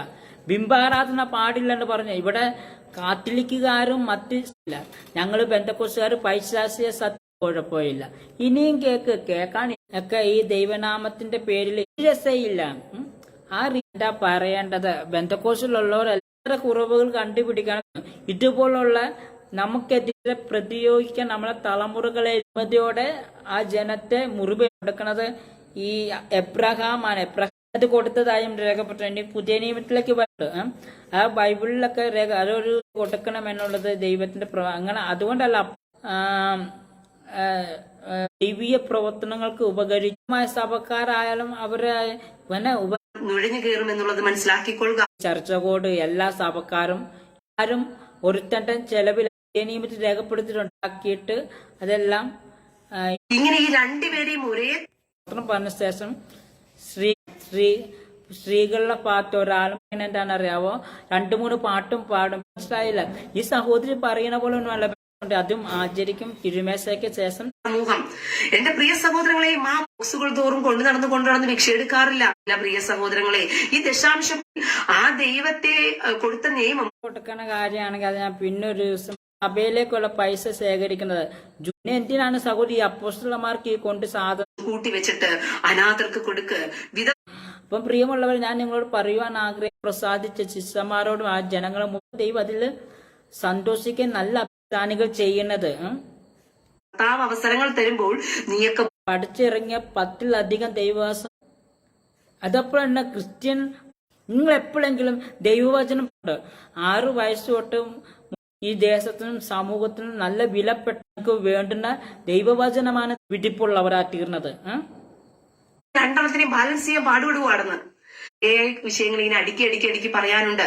ജീവിൻ ദൈവവചനം എന്താണ് പഠിപ്പിക്കുന്നത് ശ്രദ്ധത്തിലല്ല, വരുവാനുള്ള ലോകത്ത് നല്ല മലയാള ഭാഷയുണ്ടല്ലോ, അതിനെ അല്ല എന്നുണ്ടെങ്കിൽ നീ സാത്താനിയല്ലേ. അപ്പൊ പിന്നെ അന്യഭാഷ അപ്പോസ്തലപ്രവർത്തനം രേഖപ്പെടുത്തിയിട്ടുണ്ട്, 10-ലും ഉണ്ട്. 10 ഭാഷകളിൽ സംസാരിക്കുന്നതും ദൈവത്തെ ഒരിക്കലും ദുരാത്മാവിന്റെ കാര്യമുണ്ട്. ഭാഷയാണ് അന്യഭാഷ. അത് തെളിയിക്കാം. ഇതെല്ലാം പക്ക ദുരാണ്. ഇനി അപ്പോസ്തലപ്രവൃത്തി 10-ാമത്തെ ജാതികളെ മേൽ സംസാരിക്കുന്ന കാര്യ. അപ്പോൾ അത് പല ബന്ധക്കോസിൽ അടങ്ങിയിരിക്കുന്ന എല്ലാം ജനിച്ചു വളർന്ന റീന ഒരു എന്ന് പറയുന്നുണ്ട്. പൗലോസ് പറഞ്ഞു, അപ്പോസ്തലനായ പൗലോസ് പഴയ നിയമം അടിസ്ഥാനത്തിൽ നിങ്ങൾ പറ, ഞാൻ തെളിയിക്കാം. അന്യഭാഷിക്കുന്ന അനേകരെ എഴുന്നേറ്റിരിക്കുകയാണ്. അതുകൊണ്ട് ശ്രദ്ധിക്കണം. നമ്മളെ ചതിക്കുവാൻ പാവത്തെക്കുറിച്ച് ഒരു ക്ലാസ് എടുക്കും. അന്യഭാഷ പോലെ നിങ്ങളും ഇതുപോലുള്ള ഉപദേശങ്ങൾ ഇനി അടുത്ത ദിവസങ്ങൾ അടുത്ത വീഡിയോകളുണ്ട്. ഈ സ്വയമായൊരു അഭിഷേകത്തെ കുറിച്ചും എല്ലാം കാണിക്കുന്നത്. നിങ്ങൾക്കത് ഇഷ്ടമില്ലെങ്കിൽ ഇഷ്ടം ഉണ്ടാക്കണ പൈസ ഉണ്ടല്ലോ, വല്ലപ്പോഴെങ്കിലും ഞാൻ നിങ്ങളോട് പറയാൻ കൊടുക്കാം. പൈസ ഞങ്ങൾക്ക് കിട്ടും. റീന സഹോദരി കൊണ്ട് പൈസ തരുവോ? ഈ പൂർണ്ണഭാവത്തിൽ നിന്നും ഈ വരുവാടി ദശാംശത്തിന്റെ ഒരു പകുതി ഭാഗം ഇഷ്ടം പോലെ പേര് വരുന്നുണ്ട്. ഞാൻ അനേകം നിത്യരാജ്യത്ത് അവകാശികളാണ്. ചർച്ച കൂടാട്ടെ ഏത് സഭ അതെല്ലാം സാത്താനീയ ഇതാണ്. പെങ്ങളെ, എന്റെ പൊന്നു സഹോദരി, നിങ്ങൾ ഒരു ബന്ധക്കോസുകാരനായ രീതിയിൽ എല്ലാം അപ്ലോഡ് ചെയ്ത ഒരു വീഡിയോ ആണ് ആ സഹോദരി. ഞങ്ങൾ ഒരു തെറ്റ് ചെയ്തത് ബന്ധക്കോസ്, അവിടെ ബന്ധക്കോസ് വിഭാഗക്കാരില്ല. അവിടെ അങ്ങനെ ഉണ്ടെങ്കിൽ ആ ഒരു ആരാധന